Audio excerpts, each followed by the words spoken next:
السلام علیکم، welcome to my channel novel memories. Listeners, آج میں سمرا بہاری کا ایک مکمل ناول ریڈ کرنے جا رہی ہوں جس کا ٹائٹل ہے لے ٹوٹے نہ زندگی کے ساز کی۔ چلیں ناول شروع کرتے ہیں۔ کھانے کے بعد چائے کا دور چل رہا تھا اور ساتھ ہی ایک اہم معاملہ ڈسکس ہو رہا تھا جس میں سبھی کی دلچسپی تھی سوائے فاہر کے۔ اس کا بس نہیں چل رہا تھا چائے کا یہ کپ لے کر اپنے کمرے میں چلا جائے اور کمپیوٹر آن کر لے، مگر ابو نے ڈائننگ ٹیبل سے اٹھتے ہی سب کو لاؤنج میں اکٹھا ہونے کو کہا تھا۔ آج طارق بھائی، امرین بھابھی اور ان کے دونوں شرارتی بچے بھی شام سے ادھر ہی تھے اور ان دونوں نے اکلوتے چاچو کو خوب تنگ کر رکھا تھا شام سے۔ کبھی آئس کریم، کبھی چپس، کبھی چاکلیٹ کی فرمائش وقفے وقفے سے جاری تھی۔ کھانے کے بعد بھیا بھابھی واپسی کا پروگرام رکھتے تھے مگر ابو نے روک لیا۔ وہ معاملہ جو ابو امی کے لیے نہایت اہم تھا، فاہر کو اس میں ذرا بھی دلچسپی نہ تھی، ہوتی بھی کیوں کر۔ اس نے نانا یا ننیال کو کب دیکھا تھا؟ ہاں، نانا کی سخت گیری کے بارے میں سنا ضرور تھا کہ دادی ان کا ذکر اکثر آنسوں کے ساتھ کیا کرتی تھیں۔ دادی اور نانا سگے بہن بھائی تھے، جائیداد کا کوئی چکر تھا، وہ بہن کو حصہ دینا نہیں چاہتے تھے۔ دادا بھی شریف النفس آدمی تھے، انہوں نے بھی زور نہیں دیا۔ پھر امی کی شادی ابو سے ہوئی، اب نانا بیٹی کو بھی حصہ دینے کے حق میں نہیں تھے۔ ادھر ابو کی مالی حالت اچھی نہیں تھی، دادا بھی سخت بیمار تھے۔ اس سلسلے میں سسر داماد میں تلخ کلامی ہوئی۔ نانا ابو نے امی سے کہا، اگر میری بیٹی ہو تو میکے واپس لوٹاؤ، اور اگر شوہر کا ساتھ دینا ہے تو پھر کبھی پلٹ کر میکے کی دہلیز پر مت آنا۔ امی نے ابو کا ساتھ دینے کا فیصلہ کیا کہ ننھے طارق کو چھوڑ کر باپ کی بیجا ضد پر میکے بیٹھ جانا ان کے نزدیک جائز نہیں تھا۔ دادی نے نانا کی بہتیریں منتیں کی مگر سادگیر نانا نے امی اور دادی کا داخلہ ان کے میکے میں بند کر دیا۔ دادی بھائی کی یاد لیے ان سے ملنے کی تڑپ کے ساتھ دنیا سے رخصت ہو گئیں۔ امی کو کئی بار اپنے بہن بھائیوں اور ماں کے لیے روتے دیکھا۔ کبھی کبھار وہ چھپ کر میکے فون کر لیا کرتی، نانی، خالہ، ماموں بھی فون کر لیتے، یا خاندان کی کسی تقریب میں کبھی کبھی ملاقات ہو جاتی۔ ویسے تو اکثر نانا جہاں بھی تقریب میں ان لوگوں کی شرکت کی امید ہوتی اپنی فیملی کو روک لیا کرتے تھے، اگر پھر بھی سالوں میں موقع مل ہی جاتا۔ خالہ اور ماموں کی شادیاں ہوئیں مگر امی کسی شادی میں شریک نہ ہو سکیں۔ اب وہی نانا بیٹی اور اس کی فیملی سے ملنے کو بے چین تھے، اپنی کیے پر شرمندہ، اپنی زیادتیوں پر شدید پچھتاووں میں گھرے ہوئے۔ ابو، میرے خیال میں اب وہاں کیا رکھا ہے؟ نانا نے جو کیا بہت برا کیا، اب ہم وہاں نہ ہی جائیں تو بہتر ہے۔ یہ رائے طارق بھائی کی تھی، جسے سنتے ہی امی نے زبردست اختلاف کیا اور بولی، تم بھول رہے ہو طارق، وہاں میری بوڑھی ماں اور بہن بھائی ہیں، میں ان کے لیے اور وہ میرے لیے ہمیشہ تڑپتے رہتے ہیں۔ سوری امی، میرا مطلب آپ کو ہرٹ کرنا نہیں تھا، میں تو یہ کہنا چاہ رہا تھا کہ آپ ہم بہن بھائیوں کو تو اس مسئلے سے دور ہی رکھیے۔ ہماری خالاؤں ماموں نے ہمیں کہاں اتنا دیکھا ہے، ان کے دل میں ہمارے لیے بھلا کیا جذبات ہو سکتے ہیں؟ آپ جا کر مل لائیں، بس کافی ہے۔ تم گھر بار والے ہو بیٹا، اور ہم نے تو کسی بھی بچے کے ساتھ کبھی کسی معاملے میں زبردستی نہیں کی۔ ٹھیک ہے، تم نہیں جانا چاہتے نہ جاؤ۔ تمہاری امی تو ضرور جائیں گی کہ ماموں اب بوڑھے ہو چکے ہیں، ضد اور غصہ ان کے مزاج سے ختم ہو چکا ہے، وہ بیٹی سے ملنا چاہتے ہیں اور میں اس سلسلے میں رکاوٹ نہیں بنوں گا۔ ہاں، میں خود ابھی وہاں جانا نہیں چاہتا، تمہاری امی فاہر کے ساتھ چلی جائیں گی۔ اگر بیٹی نیلوفر بھی اپنے ننیال جانا چاہے مجھے کوئی اعتراض نہیں ہے۔ نہیں ابو، آج تک نانا کے بارے میں جو کچھ سن رکھا ہے مجھے تو ان سے بڑا ڈر لگتا ہے۔ نیلوفر نے انکار کر دیا اور فاہر نے چائے کا کپ بطور احتجاج خاصی زوردار آواز کے ساتھ ٹیبل پر رکھا۔ تمہیں کیا ہوا ہے؟ ابو نے نوٹس لیا، مجھ سے پوچھے بغیر فیصلہ کر دیا۔ لو، یہ تو یوں کہہ رہا ہے جیسے ہم نے اس کا رشتہ طے کر دیا ہو۔ طارق بھائی نے مذاق اڑایا اور امرین بھابھی اس بات میں سر ہلا کر ہنسنے لگیں۔ مجھے ہرگز نانا سے ملنے کا شوق نہیں، مجھے اس شخص سے کوئی دلچسپی نہیں جس نے میری ماں اور دادی کو برسوں جدائی کی آگ میں تڑپایا ہے۔ دادی اسی بھائی کے لیے روتے ہوئے دنیا سے رخصت ہوئیں، یہ میں کبھی نہیں بھول سکتا۔ آخر ہو نا اسی نانا کے نواسے، ضدی ہٹ دھرم۔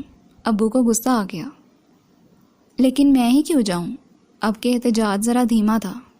اس لیے کہ یہ تمہارے باپ کا حکم ہے۔ ابو کا انداز خاصا فلمی اور باروب تھا۔ اس نے کپ اٹھایا اور خاموشی سے چائے پینے لگا۔ اچھا تو ننیال جا رہے ہو؟ ساری بات سن کر عدیل نے اس بات میں سر ہلاتے ہوئے کہا، جا نہیں رہا، بھیجا جا رہا ہوں۔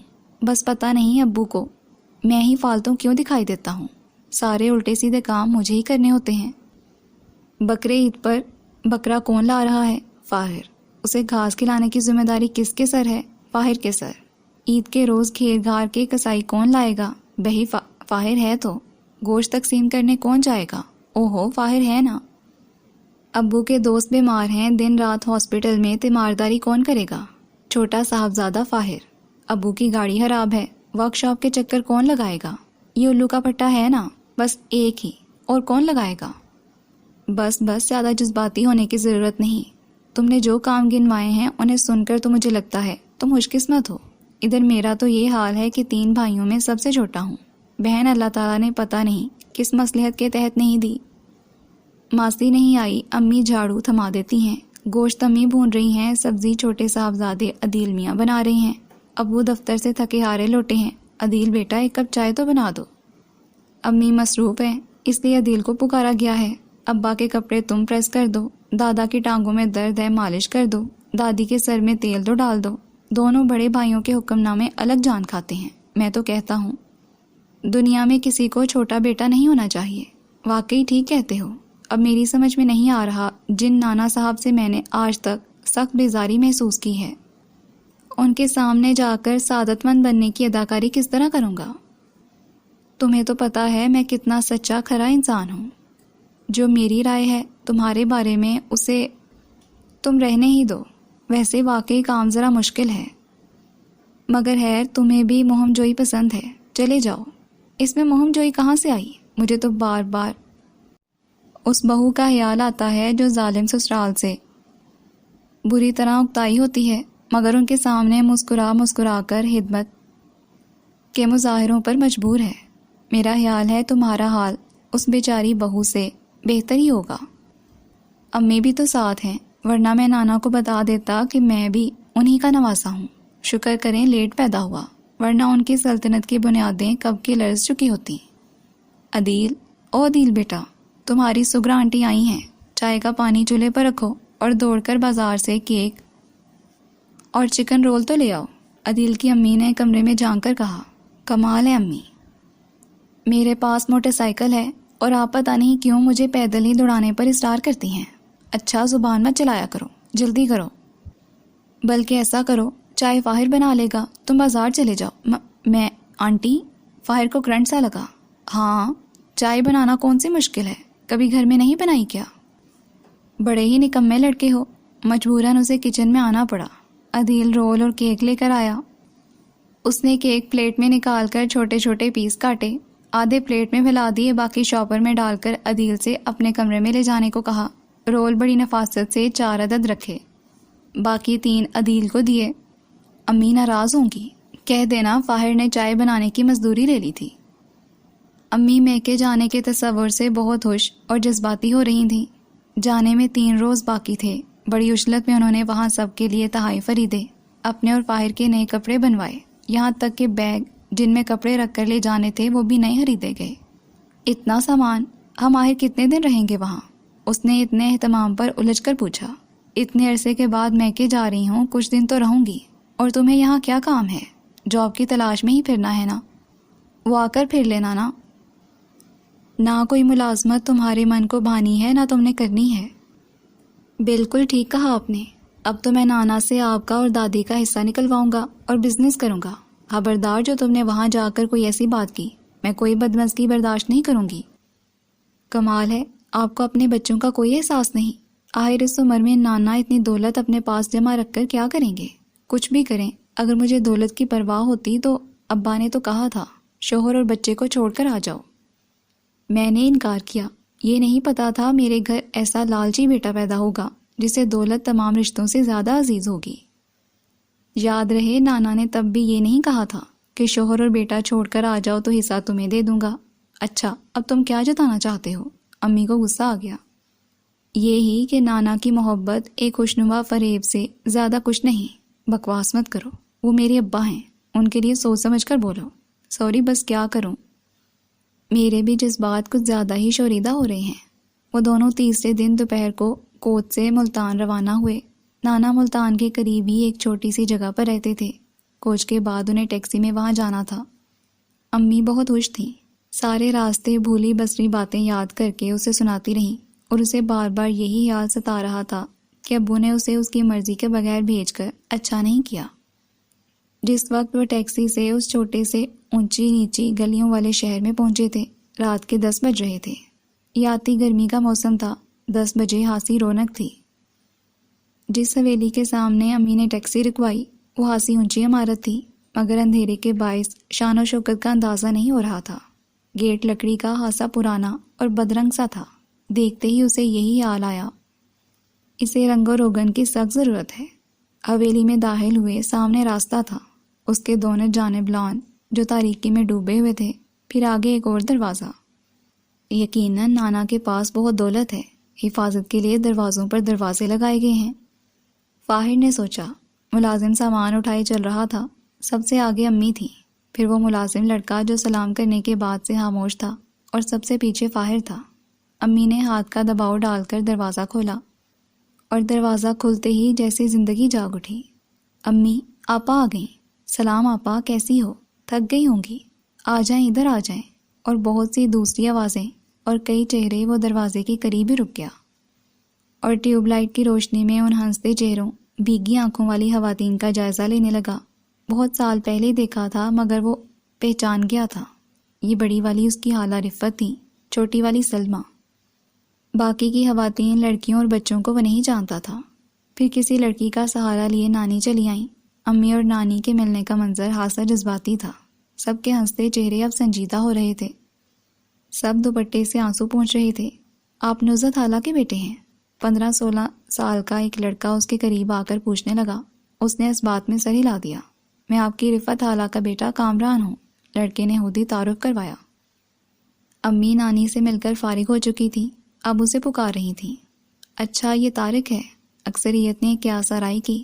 نہیں، یہ فاہر ہے، امی نے بتایا۔ ارے اتنا بڑا ہو گیا؟ پھر نانی نے اس کا چہرہ دونوں ہاتھوں میں تھام کر ماتھا چوما۔ اس کے بعد رفت خالہ نے پیار کیا۔ سلمہ خالہ تو اس سے کچھ زیادہ بڑی نہیں لگ رہی تھی۔ امی تو یہی بتاتی تھیں کہ وہ طارق بھائی سے بھی 2-3 سال بڑی ہیں، مگر دبلی پتلی، گوری رنگت، سبک نقوش والی سلمہ خالہ تو اسے کہیں سے بھی اتنی بڑی نہیں لگ رہی تھی۔ چلو آؤ، ابا کے کمرے میں چلتے ہیں۔ رفت خالہ نے امی کا ہاتھ پکڑا، مگر وہ وہیں ٹھہر گیا۔ آئیں فاہر بھائی۔ کسی نے اسے وہیں مستقل کھڑے کھڑے دیکھ لیا تھا۔ امی بھی متوجہ ہوئیں، اور ان کی پکار پر اسے قدم بڑھانا پڑے۔ نانا کا کمرہ چند ہی قدموں پر تھا۔ دروازوں پر پرانے پردے، فرش پر گھسا ہوا قالین، قدیم بھاری بھرکم فرنیچر، اور نانا کا بیڈ جس کے پائے بہت موٹے تھے اور وہ فرش سے خاصا اونچا تھا، اور اسی پرانے موٹے اور لمبے پایوں والے پلنگ پر نانا بیٹھے تھے۔ باہر جو لوگ ہنس بول رہے تھے اب بالکل خاموش مؤدب تھے۔ امی کا چہرہ بھی اب بہت سادہ اور تاثرات سے پاک دکھائی دینے لگا تھا۔ السلام علیکم ابا جان۔ وہ پلنگ کے پاس جا کر رک گئی تھیں۔ نانا نے سلام کا جواب دیا، اشارے سے قریب بلایا اور سر پر دست شفقت رکھتے ہوئے خیر خیریت دریافت کی۔ پھر ساتھ ہی ابو کے بارے میں پوچھنے لگے۔ وہ تو نہیں آئے؟ امی کی آواز دھیمی ضرور تھی، مگر کمزور نہیں تھی۔ وہ نہیں آیا؟ اکیلے ہی بھیج دیا تمہیں؟ کافی لمبا سفر ہے، پھر کوئی سواری سیدھی بھی ادھر نہیں آتی۔ میں اپنے بیٹے کے ساتھ آئی ہوں۔ آؤ فاہر، ابا کو سلام کرو۔ پتہ نہیں کیوں انہوں نے تمہارے نانا کہنے سے پرہیز کیا۔ وہ آگے بڑھا، سلام کیا تو نانا نے اس کا ہاتھ اپنے ہاتھ میں لیا اور چھوڑ دیا۔ یہ میرا چھوٹا بیٹا ہے، فاہر نام ہے اس کا، امی خود ہی بتانے لگیں۔ انہوں نے اس بات میں سر ہلایا اور بولے، اچھا اچھا، کیا کرتا ہے؟ اور فاہر کے جی میں آئی، کہہ دے آپ سے اپنی دولت وصول کر کے عیش کرنے کے خواب دیکھتا ہے۔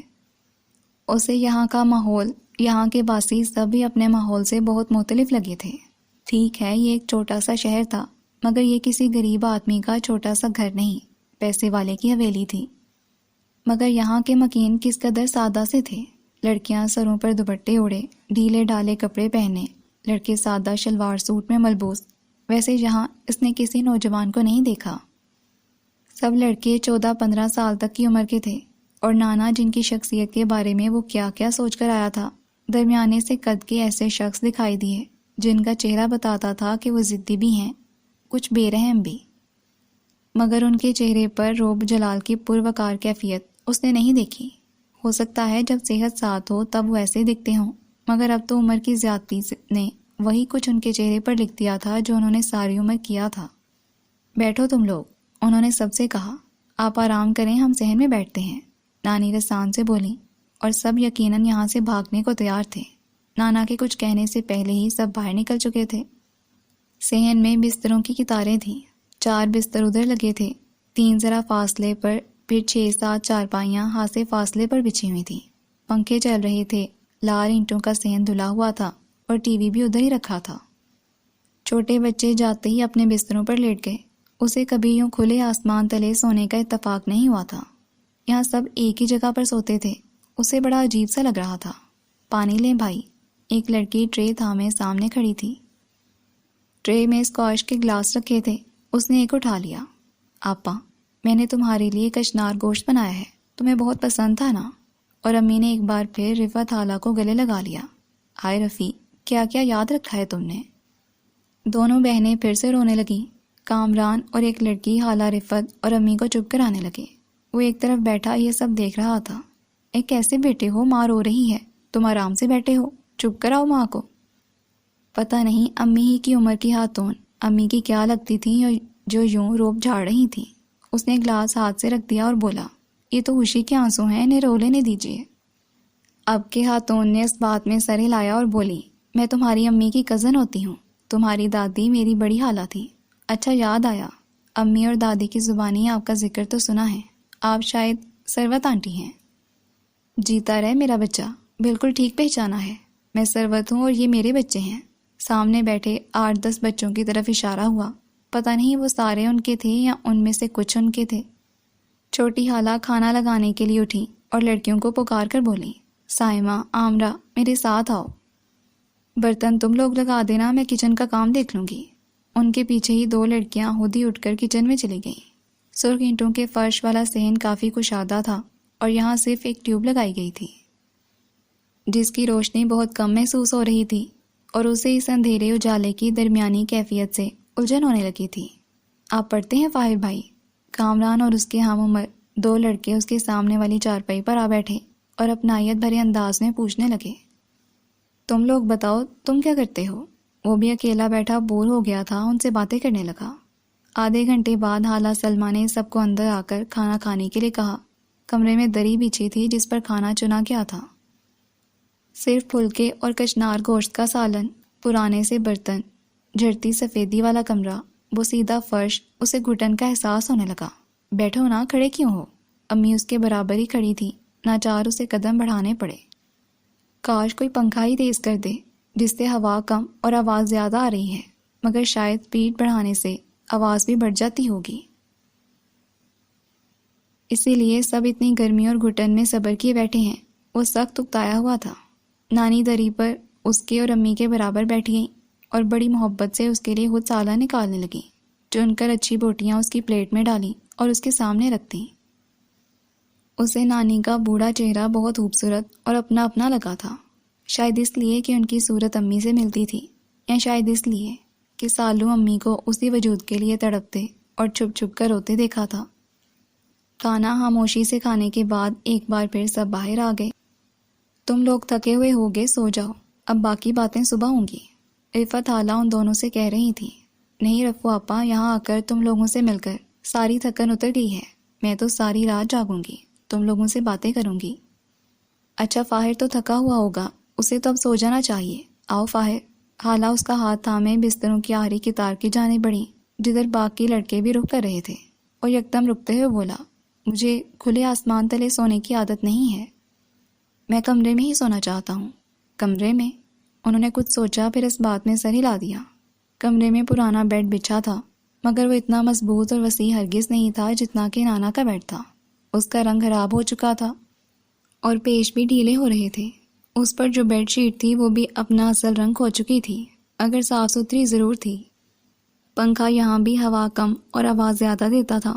وہ تھکا ہوا تھا، اس لیے زیادہ غور کرنے کا موقع نہیں ملا۔ اور وہ نیند کی آغوش میں اتر گیا۔ رات کا نہ جانے کون سا پہر تھا جب اس کی آنکھ کھلی تھی۔ گھٹن کا شدید احساس، مارے پیاس کے خشک ہوتا گلا اور پنکھے کا منحوس شور کانوں کے پردے پھاڑتا ہوا۔ پہلے تو یاد ہی نہیں آیا کہ وہ ہے کہاں۔ جب یاد آیا تو سر جھٹک کر بیڈ سے اترا، چپل پاؤں میں ڈالی اور دروازے کی جانب لپکا۔ سامنے برآمدے اور اس سے آگے وہی سرخ اینٹوں کا صحن جہاں بستروں کی قطاریں تھیں، اور یہی امی، ان کی بہنیں اور نانی ابھی تک بیٹھی باتیں کر رہی تھیں۔ وہ برآمدے کی سیڑھیوں سے اترا تو ان سب کی توجہ اس کی جانب ہو گئی۔ ارے تم سوئے نہیں؟ نئی جگہ ہے نا، نیند نہیں آ رہی ہوگی، سب نے اظہار خیال کیا۔ اندر گرمی بہت ہے، سویا نہیں جا رہا، انداز بیزار کن تھا۔ اچھا اب ادھر بھائیوں کے ساتھ جا کر سو جاؤ، تمہارا بستر بھی لگا ہوا ہے۔ ہاں میرے لال، باہر کی فضا بھی بہت اچھی ہے، نئی جگہ ہونے کے باوجود تمہیں نیند آ جائے گی، نانی نے بھی پچکارا، اور وہ خاموشی سے اس کی تار کی جانب بڑھ گیا۔ واقعی انہوں نے ٹھیک کہا تھا، بستر پر آتے ہی وہ نیند کی آغوش میں پہنچ گیا اور بڑی گہری میٹھی نیند سویا۔ مگر اس خوبصورت پرسکون رات کی صبح اسے بڑی منحوس لگی تھی۔ اف، جب آنکھ کھلی تو سورج عین سامنے چمک رہا تھا، فضا میں پرندوں اور انسانوں کا شور بپا تھا۔ یا اللہ، میں کہاں پھنس گیا؟ وہ سخت خراب موڈ کے ساتھ اٹھ بیٹھا، مگر یہ سمجھ میں نہیں آ رہا تھا اسے اب کدھر کا رخ کرنا چاہیے۔ ایک تو امی بھی یہاں آتے ہی اپنے بیٹے کو بھول گئی ہیں۔ جاگے فاہر، اٹھو اب بستر چھوڑو، دیکھو تو کتنا دن نکل آیا ہے۔ سلمہ خالہ خالی برتن ٹرے میں لگائے کچن کی طرف جا رہی تھیں۔ برآمدے سے گزرتے ہوئے فاہر پر نگاہ پڑی تو ادھر چلی آئیں۔ اٹھ کر کدھر جاؤں یہ بھی بتا دیں۔ توبہ، آپ کے ہاں صبح ہی صبح سورج کس قدر چمکنے لگتا ہے؟ صبح ہی صبح کہاں، چندہ 9 بج رہے ہیں۔ وہ مسکرائیں۔ 9؟ کمال ہے، آج میں کتنا سویا ہوں۔ اچھا، ہم تو سمجھے تم بگڑے بچوں کی طرح دیر تک سونے کے عادی ہو۔ سلمہ خالہ کے انداز میں محبت اور بے تکلفی تھی۔ یقیناً انہوں نے صبح اٹھ کر شاور لیا تھا، بال بنائے تھے اور اب نکھری پنک اور فیروزی لون کے پرنٹ میں بہت اچھی لگ رہی تھی۔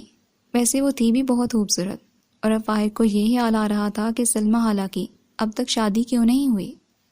کیا سوچنے لگے، اٹھو نا، دیکھو سارے بستر اٹھائے جا چکے ہیں، صحن بالکل خالی ہے، صرف تم پوستیوں کی طرح بیٹھے ہو۔ ابو کی طرح مجھے نئے نئے نام مت دیجیے، یہ بتائیں یہاں سے اٹھنے کے بعد مجھے کدھر جانا ہے؟ واش روم ادھر ہے، اور تم لوگوں کا سامان وہیں رکھا ہے جہاں رات تم سوئے تھے۔ کہاں سویا تھا؟ مجھے اتنے کمروں میں بھلا حق پتہ چلے گا؟ وہ جو سامنے دروازہ ہے نا، جس کے آگے پردہ پڑا ہے، وہی تم لوگوں کا کمرہ ہے۔ ویسے ابا تو اماں جان کے پاس ہی بیٹھی ہیں اور ادھر ہی رہیں گی، یوں سمجھو یہ کمرہ صرف تمہارا ہے۔ بہت شکریہ۔ وہ بستر چھوڑ کر کھڑا ہو گیا۔ سب سے پہلے کمرے میں جا کر بیگ سے اپنے کپڑے اور ٹوتھ برش نکالا، پھر واش روم کا رخ کیا۔ جب وہ نہا کر آیا تو ناشتہ لگ چکا تھا، بلکہ شروع ہو چکا تھا۔ اس نے دسترخوان پر نگاہ دوڑائی۔ رات کا بچا ہوا سالن، روٹی اور دہی، ہاں ایک الگ ٹرے امی کے آگے رکھی گئی تھی، اس میں سلائس اور فرائی انڈے موجود تھے۔ یقیناً یہ ان ماں بیٹے کے لیے تھا۔ بیٹا ناشتہ کر کے اپنے نانا کے کمرے میں آ جانا۔ نانی اماں کے کہنے پر اس نے اس بات میں سر ہلا دیا، مگر ایک سوال بار بار اس کے ذہن میں ابھرتا رہا۔ بہن اور بیٹی کا حصہ مارنے والے نانا کا گھر ایسے حالوں میں کیوں ہے کہ یہاں کے مکین اچھا کھانے، اچھا پہننے کو ترستے ہیں؟ یہ ہنستا حال در و دیوار، خالی دسترخوان، کیا نانا بہت کنجوس بھی ہیں؟ جب یہ سب لوگ خاموش بادب نانا کے کمرے میں پہنچے تو وہ اخبار دیکھ رہے تھے۔ آگے تم لوگ۔ نانا اخبار طے کر کے سیدھے ہو بیٹھے، پھر کسی کو بھی مخاطب کیے بغیر بولے، آج ہمیں 2 دکانوں کا کرایہ لینے جانا ہے۔ کامران تم میرے ساتھ چلو گے، اور رفت مہینے بھر کے سودا سیلف کی لسٹ بنا کر ہمیں دے دو تاکہ ہم سب کچھ لیتے آئیں، اور سنو کوئی فالتو شے مت لکھنا۔ جی ابا جان، رفت نے دھیمی آواز میں کہا۔ اور ثروت بیگم، تمہاری بیٹی سائمہ نے FA کر لیا ہے، یہ بہت ہے، بس اب اسے آگے پڑھانے کی بات مت کرنا۔ مگر نانا، لڑکی چپ نہ رہ سکی، مگر ثروت خالہ نے لپک کر بڑی پھرتی سے اس کے منہ پر ہاتھ رکھ دیا اور اسے تقریباً دھکیلتے ہوئے باہر لے گئیں۔ کامران اور زمان، تم دونوں اب جوان ہو چکے ہو، مفت کی روٹیاں توڑنا چھوڑ دو۔ اگر مزید پڑھنا ہے تو پھر پارٹ ٹائم جاب تلاش کرو اور اپنی پڑھائی کا بوجھ خود اٹھاؤ، بس بہت دن ہو گئے تم لوگوں کو عیش کرتے ہوئے۔ فاہر نے ان دونوں کی جانب دیکھا۔ بمشکل 15-16 سال کے وہ معصوم سی شکلوں والے لڑکے اس وقت سخت پریشان دکھائی دے رہے تھے۔ ابا یہ پڑھ لکھ جائیں گے تو گھر کے حالات کچھ سدھرنے کی سہولت پیدا ہوگی۔ رفت نے سوکھے لبوں پر زبان پھیر کر بولنے کی ہمت کی تھی۔ ہاں تو کب ہم نے منع کیا ہے انہیں؟ پڑھیں خوب پڑھیں، مگر اپنی کمائی پر۔ مگر ابا یہ بیچارے کیا نوکری کریں گے؟ رفت رو دینے کو تھی۔ بس جو کہہ دیا سو کہہ دیا، بحث مت کرو۔ اور تم نزت ادھر آ کر بیٹھو، تم کیوں کھڑی ہو؟ امی چپ چاپ جا کر ادھر کرسی پر بیٹھ گئی جدھر نانا نے اشارہ کیا تھا۔ سب لوگ ایک ایک کر کے کمرے سے جانے لگے۔ اسے اور امی کو نانا نے روک لیا۔ اتنے دن اپنے کنبے، اپنی ماں بہنوں سے دور رہ کر تمہیں احساس ہوا ہوگا کہ ان کے رشتے کیا ہوتے ہیں۔ جی ابا، میں ان سب کے لیے بہت روئی ہوں، بہت یاد کیا میں نے ان سب کو۔ تو گویا اپنی حماقت کا احساس ہوا تمہیں؟ نانا کو یہ جواب یقیناً بہت اچھا لگا تھا۔ نہیں ابا، مجھے یہاں آ کر اور بھی شدت سے یہ احساس ہوا کہ میرا فیصلہ کس قدر درست تھا۔ ثروت آپا، رفت اور سلمہ، ان سب کو دیکھ کر احساس ہوا اللہ نے مجھ پر کتنا کرم کیا ہے۔ نانا کا چہرہ رنگ بدل گیا، بولے تمہارے ہی حال میں ہم نے ثروت، رفت اور سلمہ پر ظلم کیا ہے۔ ثروت رشتے میں ہماری بھانجی ہوتی ہے، بیوہ ہوئی تو ہمارے گھر پناہ ملی۔ اس نے اور اس کے بچوں نے ہمارے گھر میں عزت سے زندگی گزاری تو کیا برا ہوا۔ رفت کو اس کے میاں نے خود گھر میں نہیں بسایا، اسے اور اس کے تینوں بچوں کو بھی ہم نے دامن میں سمیٹ لیا، تم اسے برا کہتی ہو۔ رہی سلمہ تو اس کے لیے ہم مناسب رشتہ دیکھ رہے ہیں، جو ہی کوئی اچھا لگا شادی کر دیں گے اس کی۔ امی خاموش رہیں، مگر ان کے چہرے پر یہ تحریر صاف لکھی تھی کہ انہوں نے نانا کی کسی بھی بات سے اتفاق نہیں کیا۔ اور یہ صاحبزادہ ہے تمہارا، مجھے کچھ گستاخ اور تمیز سے عاری لگا ہے۔ اسے یہ نہیں پتا کہ بزرگوں کے سامنے کس طرح بیٹھا جاتا ہے۔ روئے سوہن ادھر تھا، مگر اسے سن کر نہ تو شرمندگی نے گھیرا نہ ہی وہ پزل ہوا۔ ایک ایسا شخص جو دوسروں سے ہر طرح کا سلوک رکھنے میں خود کو حق بجانب سمجھتا تھا، چاہے وہ کتنا بزرگ اور رشتے میں کتنا ہی محترم کیوں نہ ہو، فاہر کے دل میں اس کے لیے کچھ بھی نہیں تھا۔ کچھ ہی دیر بعد ماں بیٹا کمرے سے باہر آ گئے۔ بڑے کمرے میں سب جمع تھے۔ ثروت کی بیٹی سائمہ، جس کی تعلیم FA کے بعد ختم کروا دینے کو کہا گیا تھا، رو رہی تھی۔ کامران اور زمان الگ منہ لٹکائے بیٹھے تھے۔ رفت اور ثروت حالہ بے بسی کے احساس سے چور کچھ نہ کچھ بولے جا رہی تھیں۔ نانی، سلمہ اور باقی بچے بھی شدید ٹینشن کا شکار دکھائی دے رہے تھے۔ مجھے پڑھنا ہے، بہت سارا پڑھنا لکھنا، میرا خواب ہے، وہ ضدی لہجے میں کہہ رہی تھی۔ کہاں سے پڑھے گی تو؟ کون برداشت کرے گا تیرے خرچے؟ سنی نہیں اپنے نانا کی بات؟ ثروت جھنجھلاہٹ میں بیٹی پر چلانے لگی۔ جائیداد میں ہمارا بھی حصہ بنتا تھا، نانا نے کبھی اس کا نام نہیں لیا۔ ثروت کی یہ بیٹی شاید باقی بچوں سے زیادہ دلیر تھی، سچ کہہ بیٹھی۔ خاموش، خبردار جو ایک لفظ بھی منہ سے نکالا تو نہیں جانتی، اگر سن لیا تو انہوں نے دھکے دے کر باہر نکال دیں گے۔ نکال دیں، اچھا ہے، بھلا یہ بھی کوئی زندگی ہے؟ وہ اور زور و شور سے رونے لگی۔ امی، ہم کیا کریں؟ ہمیں بھلا کہاں ملازمت مل سکتی ہے؟ اور اگر ہم پڑھیں گے نہیں تو کیا کریں؟ کامران کی فکر اس کے چہرے پر لکھی تھی، اور رفت مجبور و بے بس تھی۔ ثروت حالہ کا زمان الگ سر ہاتھوں میں گرائے بیٹھا تھا۔ یہ سب فاہر کے لیے بالکل نیا اور انتہائی تکلیف دہ تھا۔ امی نے اتنے برس ماں بہنوں کی یاد میں آنسو بہائے، مگر ہمارے باپ کی چھاؤں میں ہمارے لیے پرسکون خوشیوں بھرا جہان آباد کر دیا۔ اگر امی نانا کے سامنے ہار جاتی تو میں، میری بہن اور بھائی بھی ایسی ہی زندگی گزار رہے ہوتے، اور میری ماں جو ان سب سے اتنی محبت کرتی ہے، جس نے ہماری خاطر ہمارے اچھے مستقبل کے لیے کبھی ادھر پلٹ کر نہیں دیکھا۔ میں اپنی ماں کے ان پیاروں کو زندگی کی جانب لانے کی پوری کوشش کروں گا۔ خود سے یہ عہد کرنے کے بعد اب تک جو بیزاری اور سستی کی کیفیت اس پر چھائی تھی وہ ہوا ہو گئی، تو وہ ان سب سے بہت اپنائیت محسوس کرنے لگا۔ سب سے پہلے زمان اور کامران کو تسلی دی، گھبراؤ نہیں، میں تمہارے لیے کچھ نہ کچھ انتظام کروں گا۔ لیکن آپ تو خود اس شہر میں نئے ہیں، اعتماد ہر جگہ راستہ بنا دیتا ہے، بس اب تم سب کچھ مجھ پر چھوڑ دو، میرے لیے بھی کچھ کرے نا۔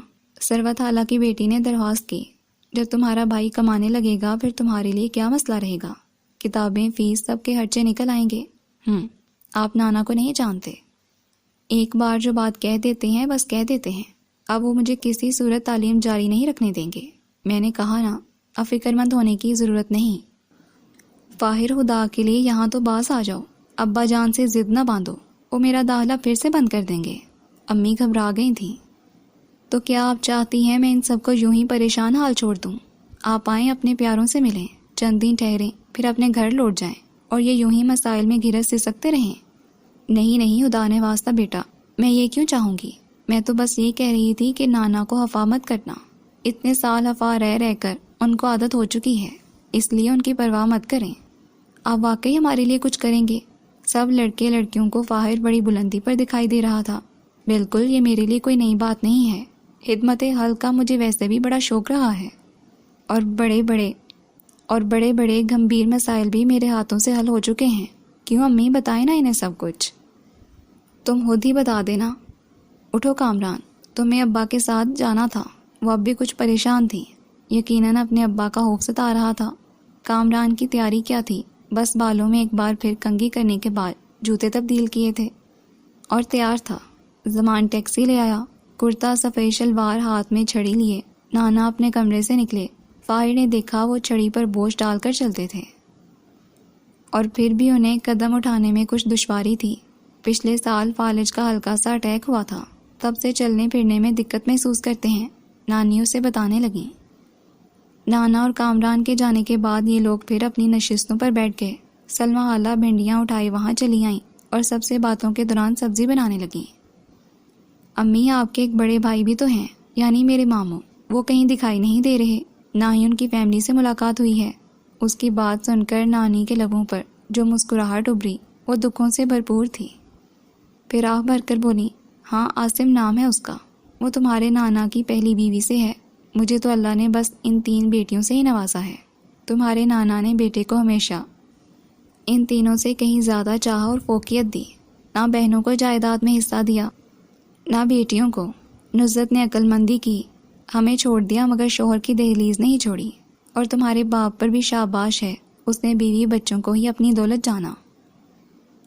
سسر سے اس معاملے میں ضد نہیں پالی، مگر رفت بڑی بدنصیب نکلی۔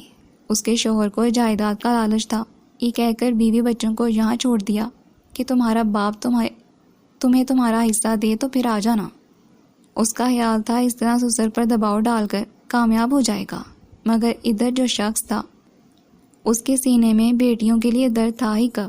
رفت 2 سال یہاں بیٹھی، کبھی باپ کی محنت کرتی رہی، کبھی شوہر کو سمجھاتی رہی، نہ یہ ٹس سے مس ہوئے، نہ اس کا لالچ ختم ہوا۔ جب دیکھا ہاتھ کچھ نہیں آئے گا، رفت کو طلاق بھجوا دی اور خود ایک مالدار بیوہ سے شادی کر لی۔ میری رفت اور اس کے 3 معصوم بچے تو بس رل ہی گئے ہیں۔ اور یہ بد نصیب ثروت، یہ بھی رشتے کی بھانجی ہوتی ہے۔ جائیداد تو یہ ساری جدی پشتی ہے، حصہ دار کئی نکل آتے ہیں۔ بس یہ بیوہ ہوئی اور اسے اپنے ہاں لے آئے کہ والدین اس کے وفات پا چکے تھے۔ کون دعویٰ کرتا، کیسے یہ کہتی کہ ماموں میرا تو اچھا بھلا حق نکلتا ہے، مجھے 2 وقت کی روٹی کھلا کر احسان مت کریں۔ مگر نانی، اگر اتنی جائیداد ہے تو گھر کی یہ حالت کیوں؟ حویلی ہے تو کھنڈر نما، دسترخوان ہے تو سمٹا ہوا۔ وہ خود کو اس سوال سے روک نہیں سکا۔ ٹھیک کہتے ہو بیٹا، مگر یہ تو خدا کی بے آواز لاٹھی ہے۔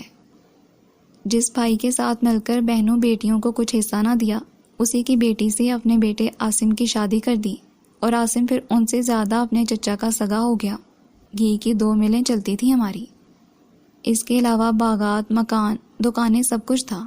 عاصم نے سب کچھ اپنے نام لکھوا لیا اور ان کے بھائی کے بیٹوں سے مل کر کچھ بچا کچا رکھ لیا، کچھ بیچا کچھ رکھا، بس جو بھی گیا ان کے پاس بس یہ حویلی اور 2-3 دکانیں ہی بچی ہیں جن کا کرایہ آ جاتا ہے اور ہم عزت کی روٹی کھا لیتے ہیں۔ اوف، عاصم بھائی نے ابا کے ساتھ ایسا کیا؟ انہیں تو ابا نے شہزادہ بنا کر رکھا تھا۔ نصرت حیرت زدہ بھی تھیں اور سن کر افسوس بھی ہوا۔ جن بچوں کو ضرورت سے زیادہ لاڈ پیار دیا جائے وہ اکثر خود غرض ہی نکلا کرتے ہیں۔ نانی دھیرے سے کہہ کر بیڈ پر جا لیٹی، شاید وہ بہت تھک چکی تھی۔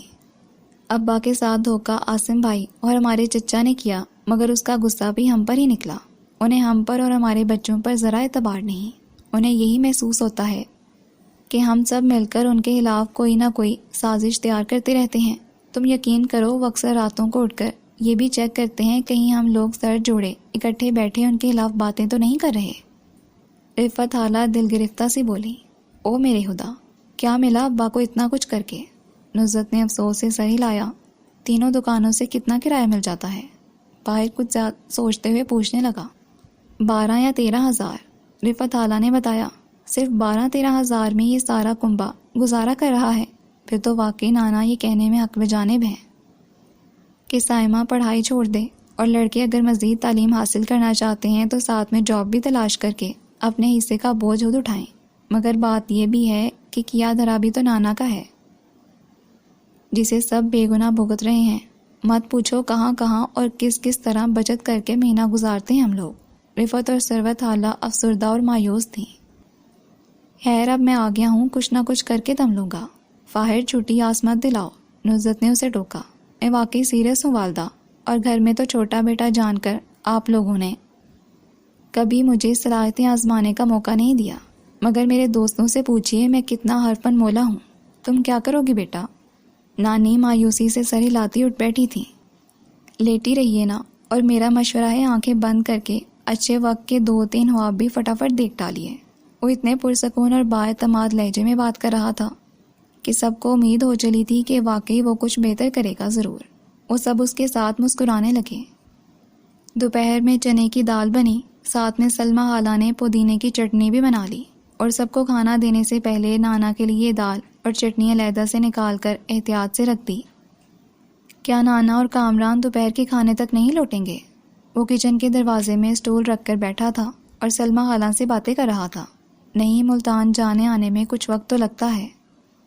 اچھا، آپ نے بتایا ہی نہیں، یہ دکانیں ملتان میں ہیں؟ ہاں، نہ صرف ملتان میں بلکہ اچھے خاصے بارونق علاقے میں ہیں۔ ہمیں زیادہ کرایہ مل سکتا ہے، مگر سب کو علم ہے یہ بوڑھا کمزور آدمی ہے، بس اسی لیے وہ لوگ کرایہ نہیں بڑھاتے۔ انہیں یہ پتہ نہیں اس بوڑھے کا ایک شیر دل نواسہ بھی ہے۔ بس خالہ، اگلے مہینے کے لیے سوچ رکھو کیا کیا فضول خرچیاں کرنی ہے۔ اس کے انداز پر سلمہ کھلکھلا کر ہنس پڑی۔ ارے خالہ، آپ ہنستی ہوئی کتنی پیاری لگتی ہیں، بالکل ہماری چھوٹی بہن نیلوفر کی طرح۔ اور میں نے اب غور کیا ہے نیلوفر کی شکل آپ سے بہت ملتی ہے۔ اچھا واقعی؟ وہ بے حد اشتیاق سے پوچھنے لگی۔ ہاں، مجھ پر یقین نہیں تو بے شک امی سے پوچھ لیں۔ ویسے ایک بات مجھے کہہ لینے دیں خالہ، آپ اس سے زیادہ خوبصورت ہیں، سنجیدہ، باوقار، بالکل کسی شہزادی کی طرح دکھائی دیتی ہیں۔ تم سب آ جاتے کتنا دل کرتا ہے ملنے کو۔ سچ کہوں تب ہمیں ننیال سے کچھ خاص انسیت ہی نہیں تھی۔ یہ مجھے یہاں آ کر پتہ چلا کہ میں نے یہاں آ کر کتنا اچھا کام کیا ہے۔ جب میں نیلوفر اور طارق بھائی اور ابو کو آپ سب کے بارے میں بتاؤں گا تب وہ بھی آپ کو ملنے کو بے چین ہو جائیں گے۔ طارق بھائی کے 2 شرارتی بچے بھی ہیں، اور ہماری بھابھی بھی بہت ملنسار اور اچھے مزاج کی مالک ہیں۔ آپ سب بھی ان لوگوں سے مل کر خوش رہیں گی۔ نصرت آپا کہہ رہی تھیں میں زیادہ دن نہیں ٹھہر سکتی، 1-2 روز میں واپس چلی جاؤں گی۔ ہاں خالہ، ہم آئے تو اسی ارادے سے تھے، مگر اب میں نے سوچا ہے امی کو ملتان تک ساتھ جا کر کوچ پر بٹھا دوں گا اور خود واپس آ جاؤں گا، اور کچھ نہ کچھ مسائل حل کر کے ہی جاؤں گا۔ تم کتنے اچھے ہو فاہر، بہت ہمدرد اور خوبصورت دل ہے تمہارا۔ زیادہ تعریف نہ کریں، یہ میرا کمزور ترین پہلو ہے، تعریف سنتے ہی مغرور ہو جاتا ہوں۔ اس نے عدیل کو فون کر کے ساری صورتحال سے آگاہ کیا تھا۔ فکر نہ کرو، میں بڑے بھائی جان سے بات کرتا ہوں، ان کی جان پہچان میں ہر طرح کے لوگ شامل ہیں۔ گنڈے بدماش چاہیے ہوں گے تو وہ بھی مل جائیں گے، پولیس کی مدد چاہو گے تو وہ بھی مل جائے گی۔ اس نے فراخ دلی سے پیشکش کی۔ فی الحال تو مجھے تمہارے اور اپنے بھائی جان درکار ہیں۔ دیکھو نا، میری تمہاری عمر ایسی ہے کہ جتنا مرضی باروب دکھائی دینے کی کوشش کریں، اگلا متاثر نہیں ہو سکتا۔ ہمارے بھائی جانوں کی پرسنالٹی بھی ٹھیک ٹھاک، عمریں بھی نہایت مناسب۔ طارق بھائی سے میں نے بات کر لی ہے، تم اپنے بھائی جان نمبر 1 کو مناؤ، وہ نہ مانے تو نمبر 2 کی منتیں کر کے دیکھو۔ اس نے وضاحت کی۔ اس کی ضرورت نہیں، بھائی جان نمبر 1 کی رائے ہی تمہارے بارے میں کافی اچھی ہے۔ پھر جب یہ پتہ چلے گا کہ طارق بھائی بھی اس مہم میں شریک ہیں، پھر تو پیچھے ہٹنے کا سوال ہی پیدا نہیں ہوتا۔ مگر یہ تو بتاؤ، تم نے اس سلسلے میں اپنے مغرور حکمران نانا سے اجازت لے لی ہے؟ بالکل لے لی ہے۔ منہ سے کچھ نہیں بولے، مگر جس طرح نکاح کے ٹائم پر لڑکی کی خاموشی کو رضامندی خیال کیا جاتا ہے، اسی طرح اڑیل بد دماغ لوگوں کی کسی معاملے میں خاموشی ان کی رضامندی ہوا کرتی ہے۔ بالکل درست، میرا خیال ہے یہ قول میرا ہی ہوگا جو تم نے یاد رکھا اور اب اس موقع پر مجھے ہی مدبر بن کر سنا دیا۔ عدیل ہوش فہم ہوا۔ جی نہیں، یہ بالکل میرا ذاتی تجزیہ ہے، آپ ہوش فہمیوں کو دل میں جگہ نہ دیں۔ میرا خیال ہے جو ہانڈی آپ پکا رہے تھے وہ نیچے لگ گئی ہے، جلنے کی بو یہاں تک آ رہی ہے، اس لیے خدا حافظ. ہاں بھائی سے بات کر کے جلدی مجھے اطلاع دے دو. کیا واقعی ایسا ہو جائے گا جیسا آپ سوچ رہے ہیں؟ کامران اور زمان نوعمر لڑکے تھے اور انہیں اپنے سے بڑے فاہر کی پرسنالٹی اس قدر بھائی تھی کہ وہ اسے اپنا آئیڈیل قرار دینے لگے تھے. ارے یہ تو صرف کرائے بڑھانے کا مسئلہ ہے نا. میں اگر کچھ وقت یہاں گزار لوں تو اس حویلی میں دولت کی ریل پیل ہو جائے اور تم سب دولت کے نشے میں چور نانا سے بھی زیادہ مغرور ہو جاؤ. فاہر بھائی نانا جان. زمان نے ہکلا کر توجہ بائیں جانب نانا کے کمرے کی جانب مبذول کروائی تھی. کامران گھبراہٹ میں اٹھ کھڑا ہوا اور وہ جس نے نانا کے بارے میں ایسے ہی حالات کا اظہار کیا تھا پورے اطمینان سے بیٹھا تھا. نانا کچھ دیر اسے گھورتے رہے پھر واپس پلٹ گئے. ارے انہوں نے آپ کو کچھ بھی نہیں کہا؟ یہ تو کمال ہو گیا. دونوں مزید متاثر ہو گئے. روب سے دبایا اسے جاتا ہے جو دب جاتا ہے. جو ڈٹ جائے اس کے منہ سے آنے نہیں لگا کرتے. اور انہوں نے جھٹ اس بات میں سر ہلا دیا. ارے تم کہاں بھاگے جا رہے ہو؟ ریحان تیزی سے بھاگتا ہوا ادھر سے گزرا تو اس نے اس کو آواز دے ڈالی. کیسر بھائی آئے ہیں. مٹھائی کا بڑا سا ڈبہ بھی ہاتھ میں ہے. 10 سالہ ریحان پرمسرت اعلان کر کے آگے بڑھ گیا. یقیناً یہ اطلاع دیگر افراد تک بھی پہنچانی تھی. یہ کیسر صاحب کون ہیں؟ اس نے دونوں سے پوچھا. نانا نانی کے پرانے جاننے والوں میں سے ہیں. نانا کیسر بھائی کو بالکل پسند نہیں کرتے مگر نانی انہیں بے حد چاہتی ہیں اور بیٹا کہتی ہیں. یعنی یہ حضرت ایک خاموش وفادار بیوی کو شوہر کی مخالفت پر آمادہ کرنے کا موجب بن رہے ہیں. ذرا دیکھوں تو ہیں کون؟ وہ اپنی جگہ سے اٹھا اس سے پہلے کہ قدم بڑھاتا کیسر مٹھائی کا ڈبہ ہاتھ سے لیے خود ہی سامنے آ گئے. السلام علیکم کیسر بھائی.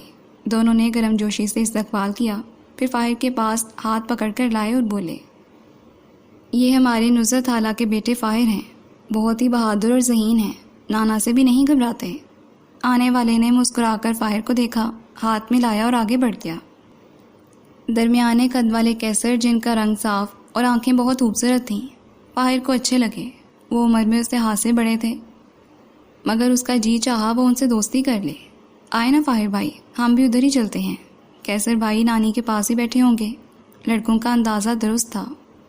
کیسر نانی کے پاس بڑے کمرے میں موجود تھے اور گھر کے سبھی افراد یہاں بیٹھے کیسر سے کچھ نہ کچھ پوچھ رہے تھے. اور پھر یوں ہی اس کی نگاہ سلمہ خالہ کی طرف اٹھ گئی. سر پر دوپٹہ تو وہ اوڑھے رکھتی تھیں مگر آج تو یہ آنچل بہت آگے تک سرکایا گیا تھا اور وہ ان سب سے پرے دروازے کے ساتھ لگ کر یوں کھڑی تھیں کہ چہرے کا ذرا سا حصہ ہی دکھائی دے رہا تھا. بار بار دوپٹے کا کونا انگلی پر لپیٹنا اور کھولنا اور پھر ذرا کہ ذرا چہرے کا رخ ادھر پھیر کر کیسر کو دیکھ لینا.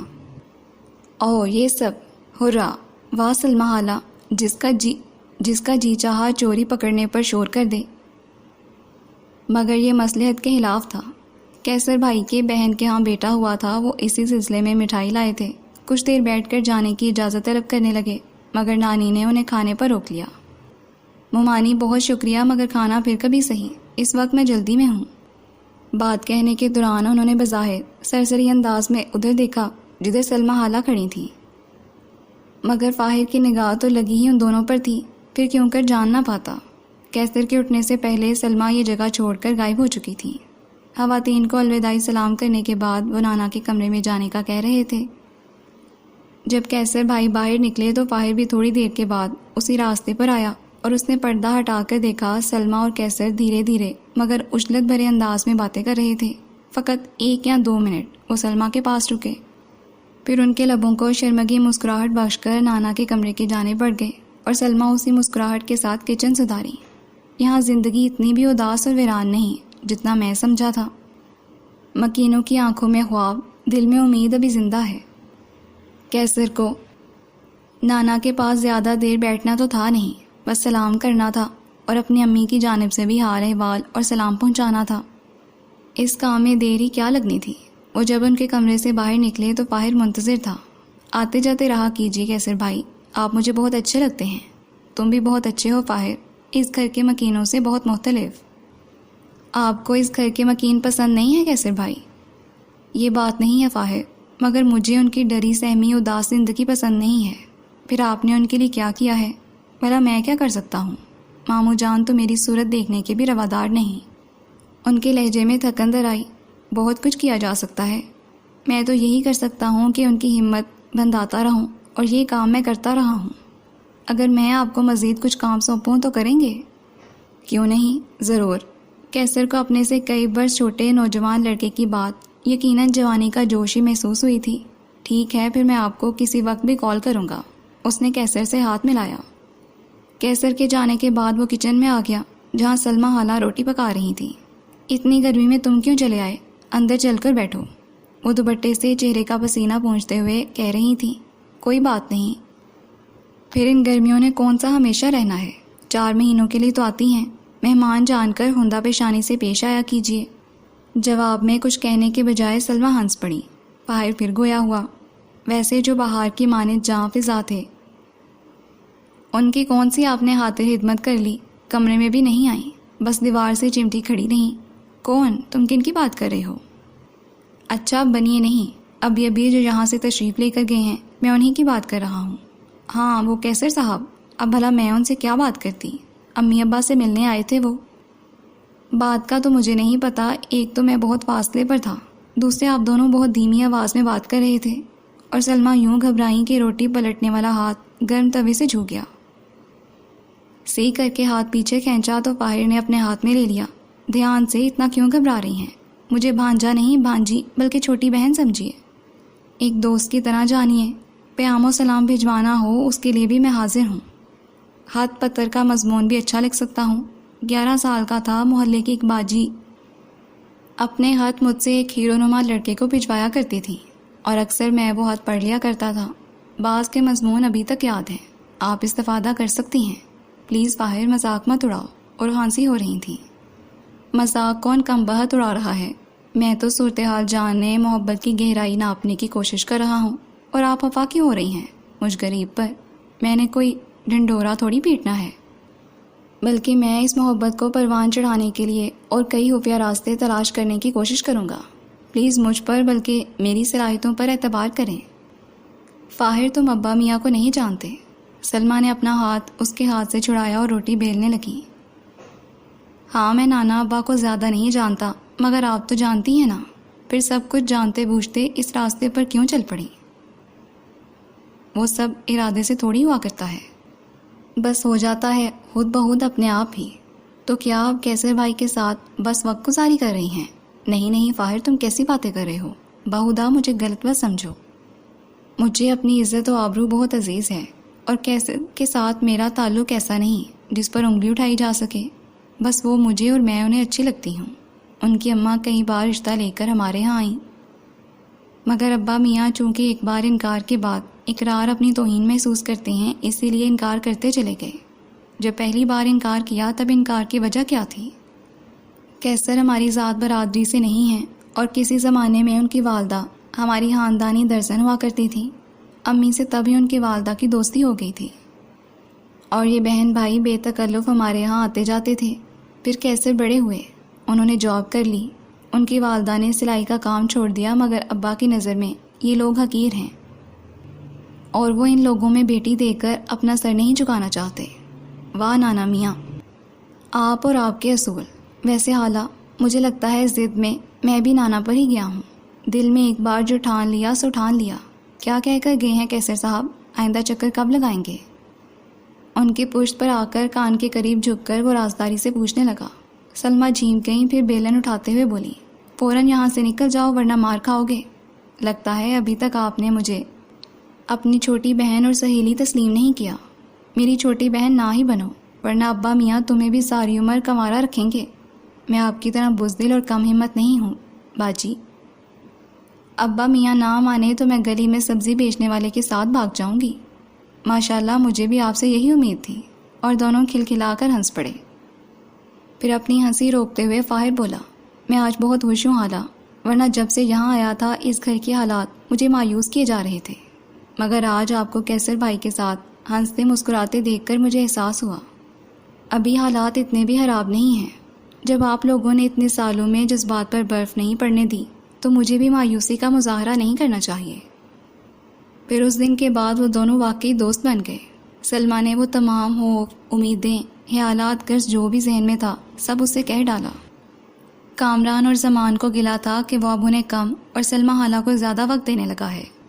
نادانوں، سلمیٰ خالہ ہی مستقبل کی رانی ہیں۔ یہ وہ شخصیت ہیں جنہوں نے نانا کو یہ احساس دلانا ہے کہ نانا میاں بوڑھے ہو چکے ہیں، انہیں راج گدی سے دستبردار ہو جانا چاہیے۔ سلمیٰ خالہ، فاہر بھائی، حقیقت تو یہ ہے کہ سلمیٰ خالہ اس گھر کی سب سے بزدل ہستی ہیں۔ ارے جاؤ بھی لڑکو، کام کرو اپنا۔ سلمیٰ خالہ وہ پہلے والی سلمیٰ خالہ نہیں رہی جو دن رات آٹا گوندھ کر گول گول روٹیاں بنانے میں ہلکان ہوا کرتی تھی۔ اب انہیں مجھ جیسا ذہین اور قابل مشیر مل گیا ہے۔ جی، صرف چند دن کے لیے آپ چلے جائیں گے یا پھر پہلے والی خالہ بن جائیں گی، ہے نا سلمیٰ خالہ؟ کامران پورے یقین سے کہہ رہا تھا۔ پتہ نہیں تم لوگ یہ کیا بحث لے کر بیٹھے ہو۔ وہ ان کے درمیان سے اٹھ کر اندر چلی گئی۔ کاش سلمیٰ خالہ کی شادی کیسر بھائی سے ہو سکتی۔ ان کی والدہ کتنی بار مٹھائی کے ساتھ رشتہ لے کر آئی ہیں، نانا میاں نے ہر بار انکار کر دیا۔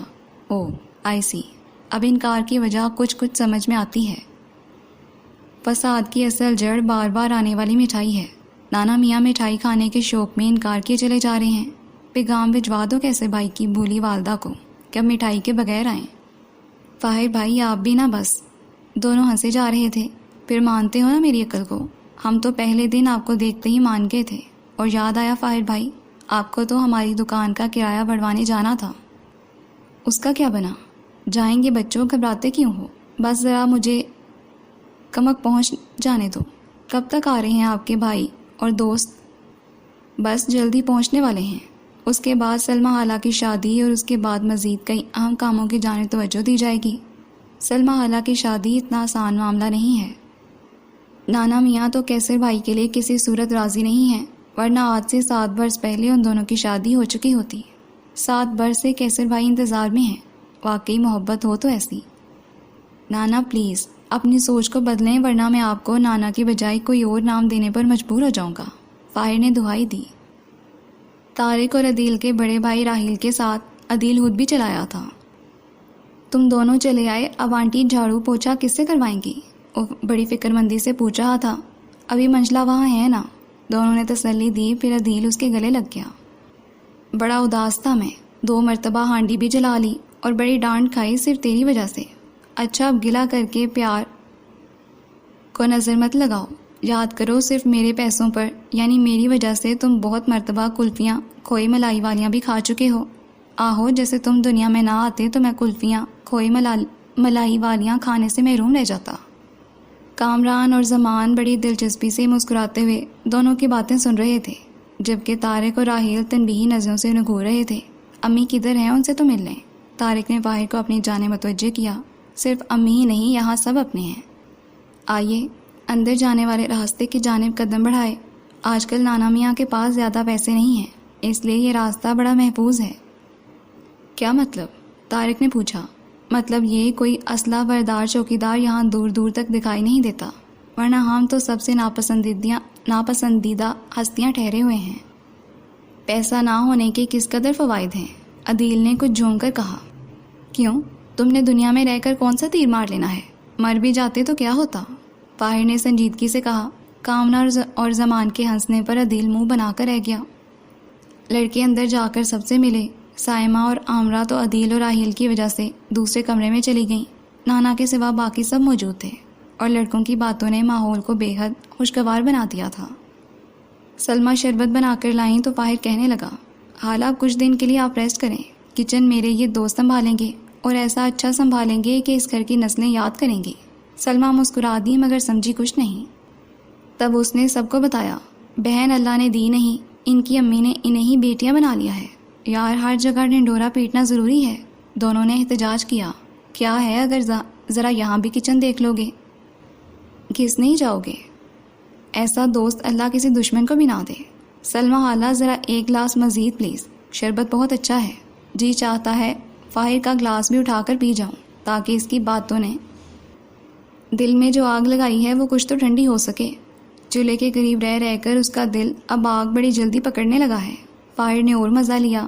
چپ کرو، ایک تو دونوں بچے صرف ہماری ہمدردی میں 100 کام چھوڑ کر آئے ہیں اور تم ہو کہ مذاق اڑائی جا رہے ہو۔ امی نے فاہر کو ڈانٹا۔ ارے نہیں آنٹی، ہم تو بچپن سے ایسی ہی باتیں کرتے چلے آ رہے ہیں۔ سچ تو یہ ہے کہ اتنے بعد ملے نہیں، گفتگو نہیں ہوئی تو زندگی پھیکے شلجم کی طرح لگنے لگی تھی۔ میرا بھی کچھ ایسا ہی حال رہا ہے۔ دوستو 1-2 مرتبہ تو نانا سے بھی گفتگو کرتے ہوئے زبان پھسلنے لگی تھی۔ بڑی مشکل سے خود کو قابو میں رکھا ہے اتنے دن۔ اچھا باتیں بہت ہو گئیں، اب اس کام کی بھی بات کر لی جائے جس کے لیے ہم یہاں آئے ہیں۔ طارق نے توجہ دلائی تو راحیل نے اس بات میں سر ہلاتے ہوئے کہا، آدھا کام تو ہو چکا ہے، باقی آدھا ہی باقی ہے۔ کیا؟ وہاں اتنی دور بیٹھے کمال کے لوگ ہیں، آپ تو… کامران بڑا متاثر ہوا۔ جی ہاں، اس میں کوئی شک نہیں۔ اللہ تعالیٰ نے ہمیں بے حد صلاحیتوں سے نوازا ہے، اور یہ کام جو میں نے لاہور میں بیٹھے بیٹھے کر لیا ہے تو اس طرح کہ ایک بار ایک پولیس والے کی اماں کو فون دیا تھا۔ بڑی متاثر ہوئیں، کہنے لگیں بیٹا جب بھی کوئی کام ہو چلے آنا، میرا بیٹا ڈی ایس پی ہے، جو بھی ہم سے ہو سکا تمہارے لیے کریں گے۔ میں نے بھی ان کا کہا یاد رکھا۔ اب موقع آیا تو میں نے پہلے انہیں فون کیا، انہوں نے جھٹ گھر آنے کی دعوت دے دی۔ گھر گیا، سارا ماجرا کہہ سنایا۔ بولیں تمہاری قسمت اچھی ہے بیٹا کہ آج کل میرا بیٹا ملتان میں ہی جاب کر رہا ہے۔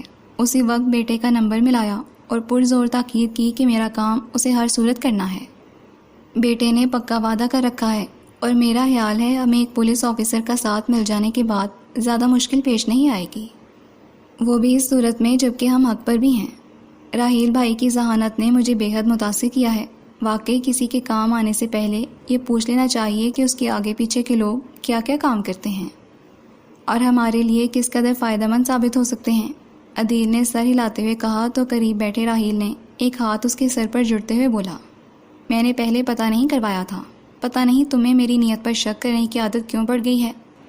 بچوں تم میرے ابا میاں کے سامنے زیادہ باتیں نہ کرنا، خاموش اور مؤدب رہنا۔ اف آنٹی، اس پورے پروجیکٹ میں ایک یہی بات تو مشکل اور پریشان کن ہے۔ عدیل نے نزت کی بات سن کر مصنوعی فکر مندی سے کہا، مسئلہ اتنا بڑا نہیں تھا جتنا ان کا خیال تھا۔ کرایہ دار اگر کرایہ بڑھانے سے اب تک انکار کرتے آئے تھے تو صرف اس لیے کہ وہ نانا کی کمزوری سے واقف تھے۔ انہیں پتہ تھا کہ یہ بوڑھا بیمار اور تنہا ہے، بیٹے نے اس کا ساتھ چھوڑ دیا ہے اور اس کے پاس جائیداد کے نام پر یہی چند دکانیں ہیں۔ وہ اتنا پیسہ نہیں رکھتا کہ طاقت خرید کر ان سے اپنی مرضی منوا سکے۔ مگر اب جب یہ 4 جوان لڑکے جن کی تیوری پر بل لہجے میں رونق تھی اور جن کے ساتھ علاقے کا پولیس آفیسر خود چل کر آیا تھا، وہ کس طرح انکار کر سکتے تھے؟ آپ کیا آپ آتے جاتے رہیں گے؟ ایک کرایہ دار ذرا زیادہ ہی سیانا تھا اور معاملے کی گہرائی میں پہنچنے کا متمنی بھی۔ اگر آپ نے زحمت دی تو آنا جانا ہی پڑے گا۔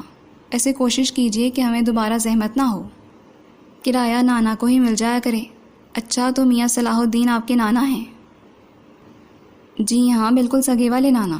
طارق ہی اس کے سوالوں کے جواب دے رہا تھا، مگر میں نے تو سنا ہے صلاح الدین صاحب بیٹیوں کو جائیداد میں حصہ نہیں دیتے۔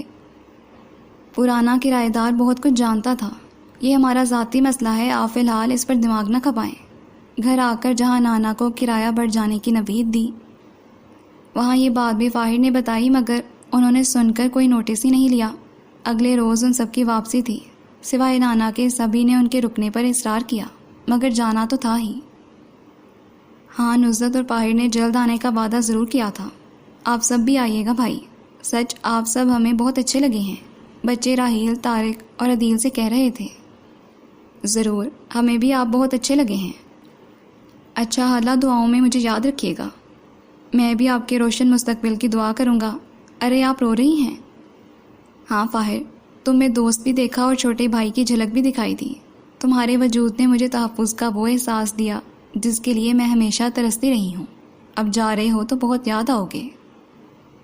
سلمہ بے قراری سے رونے لگی۔ ارے ارے حالہ، پیاری حالہ، ہم کوئی راہ میں ملنے والے مسافر تو نہیں ہیں کہ بس گھڑی بھر کا ساتھ دیا، اپنی اپنی منزل پر اتر گئے اور دنیا کی بھیڑ میں ہمیشہ کے لیے گم ہو گئے۔ میں بھانجا ہوں آپ کا اور یہ بڑا خوبصورت رشتہ ہوا کرتا ہے۔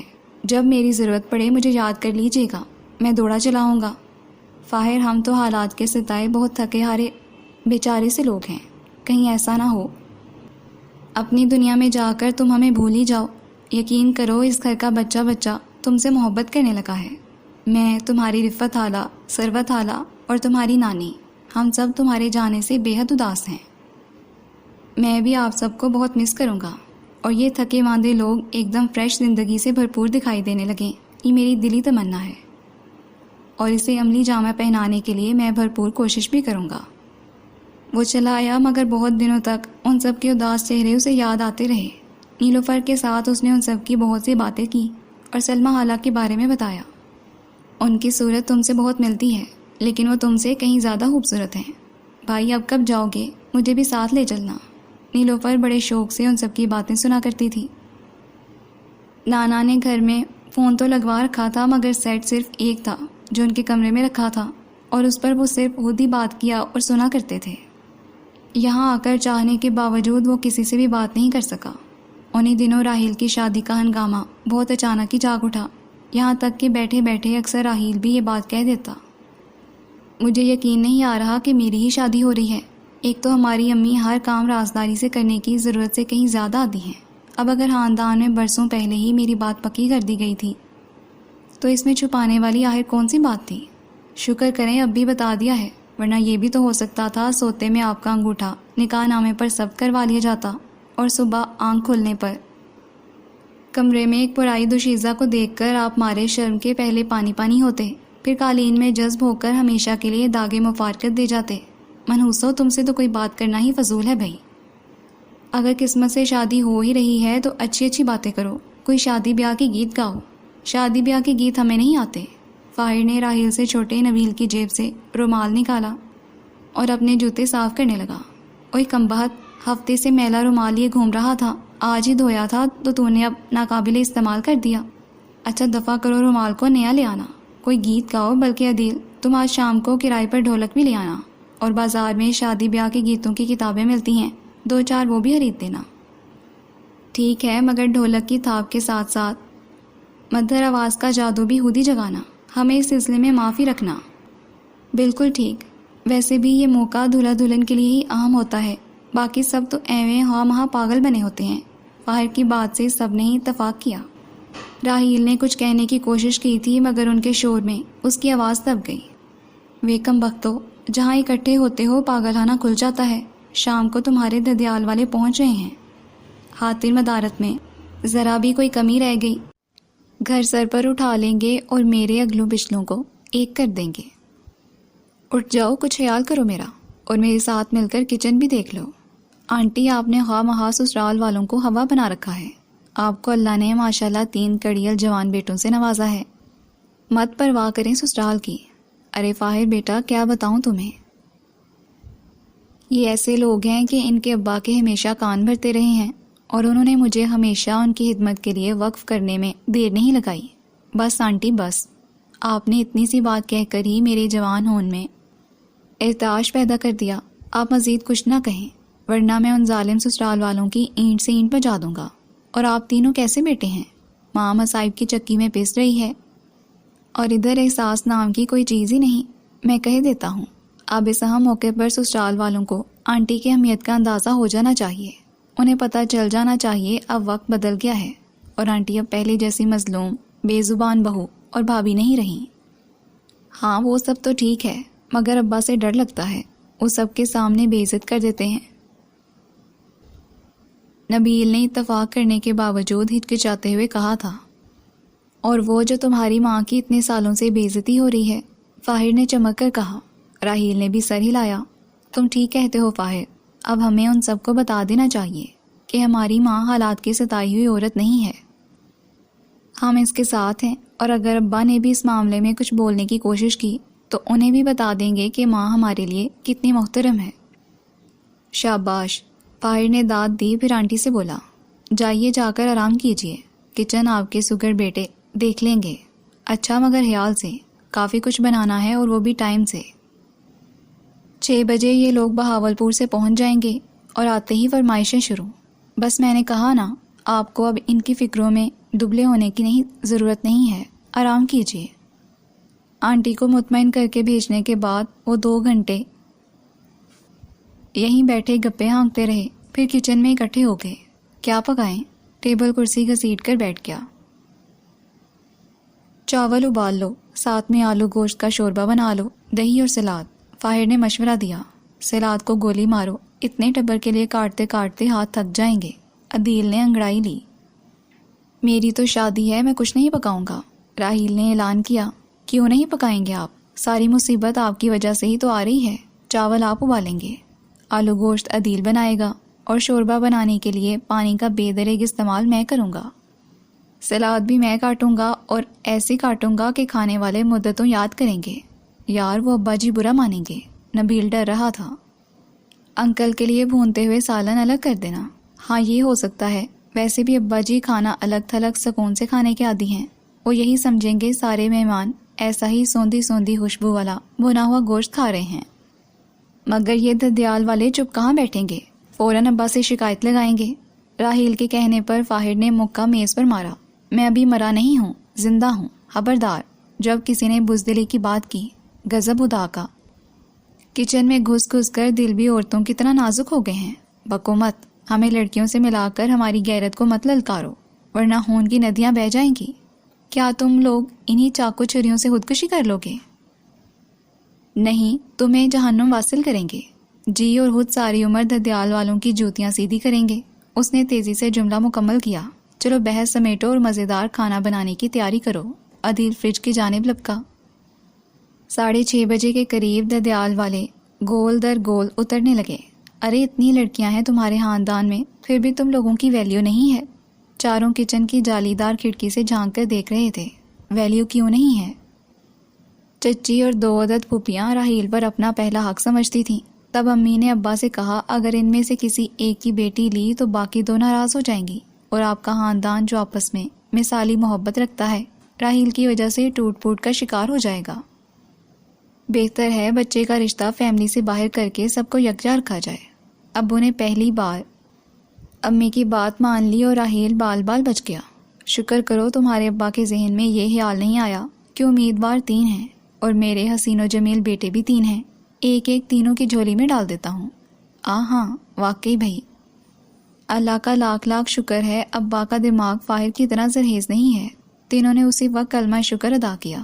اف تمہاری چچیاں پھوپھیاں کتنی صحت مند ہیں. ہاں یہ ہمارے ددیال کا خاندانی نشان ہے. خواتین صحت مندی میں اپنی مثال آپ ہیں. ہماری امی تو ان میں حاصل مسفٹ محسوس ہوتی آئی ہیں. فاہر تم نے لڑکیوں پر غور نہیں کیا. ان میں سے اکثریت ماؤں کے نقش قدم پر چلنے کو تیار دکھائی دیتی ہے. عدیل نے توجہ دلائی. اچھی بیٹیاں ایسی ہی ہوتی ہیں. رضیہ بیگم لڑکے کہاں ہیں؟ ابا کی آواز اتنی بلند تھی کہ کچن میں بخوبی سنی جا سکتی تھی. چاروں جھٹ باہر آ گئے. یہ چوتھا کون ہے؟ یہ سوال اتنی زبانوں نے بیک وقت کیا کہ گونج بن گیا. دوست ہے ان کا. ابا نے سب کو مشترکہ جواب سے نواز کر تشویق کرائی. ہاں میں بھی کہوں بھابھی رقیہ کے خاندان کے لڑکے تو ہمارے لڑکوں کے سامنے کچھ بھی نہیں رکھتے. یہ ادھر کا نہیں ہو سکتا. پھوپھی باسرا نے آتے ہی مورچہ سنبھال لیا تھا. اب شادی والا گھر لگ رہا ہے. فاہر نے خوش ہو کر کہا. تمہارا کیا حال ہے نبیل؟ کبھی پھوپھی یاد نہیں آتی؟ اتنا نہیں ہوتا کہ فون پر بات ہی کر لو. پوچھ لو سبو سے میں تمہیں کتنا یاد کرتی ہوں. خواتین کے جمگٹے سے ایک خاتون بڑی بے تابی سے نبیل کی جانب بڑھی. پہلے یہی محبتیں راحیل بھائی پر نچھاور ہوا کرتی تھیں. عدیل نے فاہر کے کان میں سرگوشی کی. سبحان اللہ، ماشاء اللہ، بھتیجوں سے اس قدر محبت میں نے آج تک کسی پھوپھی کو اتنا بے تاب نہیں دیکھا. وہ سخت متاثر دکھائی دے رہا تھا. پھوپھی نے بغور اسے دیکھا اور مسکرا کر بولی. تمہارا دوست تو بڑا اچھا ہے اور کسی پڑھی لکھی فیملی سے لگتا ہے. کیا نام ہے بیٹے تمہارا؟ خادم کو فاہر کہتے ہیں. یہ نام مجھے میری پیدائش پر امی جان نے دیا تھا. تب بھی والد محترم کو اختلاف تھا اور اب تو یہ اختلاف شدید تر ہو گیا ہے. کیوں بھلا ایسی کیا بات ہے؟ محبت جو آنکھوں میں اس کے لیے بھی ٹھانٹے مارنے لگی تھی، اس کی لہریں کچھ مدھم سی پڑ گئیں. یہ بڑی طویل عبرتناک اور حسرتناک داستان ہے. کبھی آپ فارغ ہوں گی پھر مل بیٹھیں گے اور میں کہوں گا آپ سنیں گی. آپ کو دیکھ کر تو نہیں لگتا کہ کسی حادثے کا شکار ہو چکے ہیں. اب کیا کہوں جی، بڑے ہی فریش اور جولی دکھائی دے رہے ہیں. لڑکی کی شکل بتا رہی تھی وہ انہی پھوپھی کی صاحبزادی ہے. آپ میرے چہرے پر نہ جائیں، دل میں جھانکیں. کیوں مرنے کا شوق ہوا ہے احمق؟ پیچھے سے راحیل نے دھکا دیا اور وہ گرتے گرتے بچا. ہائے اللہ! وہ مصنوعی ڈر سے پیچھے ہٹ گئی. پھوپھی مسکرائیں اور آگے بڑھ گئیں. مجھے لگتا ہے تم ہمیں جوتے پڑواؤ گے، الٹے سیدھے منصوبوں کی وجہ سے. عدیل نے اس کی کمر پر دھموکا رسید کیا. تو اور کیا؟ کیوں ان دونوں سے فری ہو کر مصیبتوں کی در کھولتے ہو؟ ادھر بارات جانے کو تیار ہوگی، ادھر تمہارے کرتوتوں کی وجہ سے ہم دھن دنادن ابا سے جوتے کھا رہے ہوں گے. کمال ہے، ایسا کیا کر دیا میں نے؟ زد چھک ہو کر وہ بول اٹھا. الو کی دم، اگر پھپھی کو تو پسند آ گیا تو تیرا رشتہ بیٹی سے کرنے کی خاطر زمین آسمان ایک کر دیں گی۔ میں پسند کو ناپسندیدگی میں تبدیل کرنے کے گر بھی جانتا ہوں، فکر نہ کرو۔ نہ یہ بتا اس ڈرامے کی ضرورت کیا ہے؟ میں بلا ضرورت بہت کچھ کرتا ہوں، پھر یہ مت بھولو میری عمر کے کچھ تقاضے بھی ہیں۔ حسینوں کا جرمٹ ہو اور میں اداس بلبل بنا بیٹھا رہوں؟ نہیں نہیں، یہ تصور ہی میرے لیے بڑا دردناک ہے۔ کاش تو ہمارا جگری دوست نہ ہوتا، پھر تجھے دھکے دے کر یہاں سے نکال دیتے اور ہمیشہ کے لیے اس گھر کے دروازے تجھ پر بند کر دیتے۔ کیا یہ حسینہ تم سب کی پسند ہے جو اسے مجھ پر لٹو ہوتا دیکھ کر تڑپ تڑپ جاتے ہو؟ لا حول ولا۔ ہماری پسند ایسی بھی گئی گزری نہیں ہے، ہم تو اس وقت سے خوفزدہ ہیں جب پھپھی تمہارے اس ڈرامے پر ہنگامہ کھڑا کر دیں گی۔ تم دیکھنا میرے عزیز ہم وطنوں، یہ لڑکی اب کس نفاست سے کچن سنبھالے گی۔ میں تو کہتا ہوں تم بھی یہی طریقہ اپنا لو تاکہ دو چار مل کر کچن سنبھال لیں، اکیلی تو یہ کام کر کر کے مر جائے گی۔ اوف شیطان کے چیلے، تیرا ذہن کس تیزی سے چال چلتا ہے۔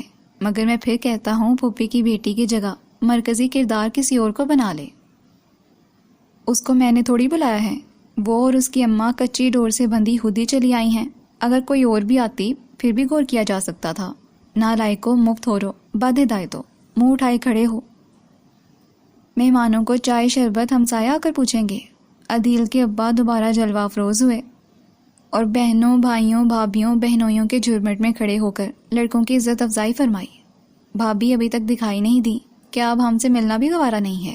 چھوٹی پھوپھی نے رکت آمیز لہجے میں بھائی کے سامنے بھابھی کے خراب رویے کی شکایت کی تھی۔ بازار گئی ہے وہ، دوپٹے رنگنے کو دیے تھے، کہہ رہی تھی آج ہی لانے ضروری ہیں۔ ابا نے شرمندگی کے احساس سے دوچار ہو کر بیوی کے حق میں بات کرنے کی کوشش کی۔ ہاں ہاں کیوں نہیں، آج نہ جاتی تو دکاندار دوپٹے لے کر بھاگ جاتا۔ اے بھیا تم ہمیشہ کے بھولے اور بھولے ہی رہو گے، اپنی بیوی کی سیاستوں کو سمجھنا تمہارے بس کا کام نہیں ہے۔ آئیے چل کر چائے شربت بناتے ہیں۔ پھوپھی کی صاحبزادی سبو نے سب سے نظر بچا کر فاہر کی جانب دیکھا تو اس نے آفر کر دی۔ وہ تو کھل اٹھی، لڑکیوں نے ادھر دیکھا تب مسکرا کر بولا آپ بھی آئیے نا، ایک دوسرے کو کوہنیاں مارتی۔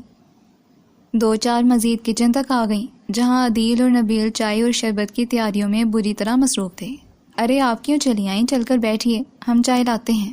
ایسے ہی ہاں مہا اتنی حسین لڑکیوں کے ہوتے ہم تمہارے بدھے ہاتھوں کی چائے کیوں پئیں؟ دیکھنا یہ لڑکیاں کس نفاست سے کام سمیٹیں گی۔ فاہر دروازے سے ٹیک لگائے سینے پر ہاتھ باندھے کھڑا تھا۔ عدیل نے دانت کچکچائے اور ہٹ کر کرسی پر گرنے کے سے انداز میں بیٹھ گیا۔ لڑکیوں نے چائے بنائی، مہمانوں کو پیش کی، اس کے بعد برتن دھو کر رکھے اور فاہر نے باآواز بلند انہیں ڈھیروں دعاؤں سے نوازنے کی بات کہا۔ رات کھانے سے فارغ ہو کر ہم آئس کریم کھانے چلیں گے، اسی بہانے آپ ہمارا شہر بھی دیکھ لیں گی۔ ہائے سچ کتنا مزہ آئے گا۔ آپ کے پاس گاڑی ہے نا؟ گاڑی ہوتی بھی تو اتنی لڑکیاں زندہ سلامت تو پوری نہیں آ سکتی تھیں۔ بے جان چیزوں کا تو بنڈل بنا کر ٹھونسا جا سکتا ہے۔ اوہ سوری، یہ نبیل پتہ نہیں کیوں گھور رہا ہے۔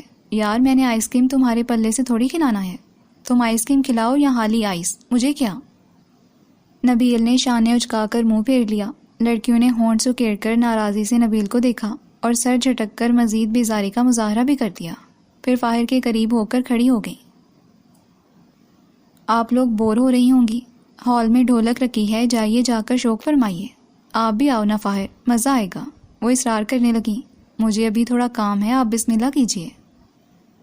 سبو نے فخر سے بتایا کہ اسے تو ڈانس بھی آتا ہے تو سب جل گئیں اور بتانے لگیں کہ ڈانس کوئی مشکل کام نہیں، انہیں بھی اس پر عبور حاصل ہے۔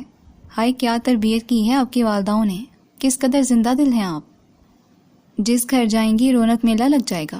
آج کل کے لڑکے ایسی ہی لڑکیوں سے شادی کرنا پسند کرتے ہیں، خاص کر ہمارے شہر میں تو دیوانگی کی حد تک پسند کیا جاتا ہے ایسی لڑکیوں کو۔ سارے نہیں، صرف وہی دیوانگی کا مظاہرہ کرتے ہیں جو پہلے سے دیوانے ہوتے ہیں، نبیل نے بتایا، جبکہ عدیل بڑے مزے سے فاہر کی خرافات سے لطف اندوز ہو رہا تھا۔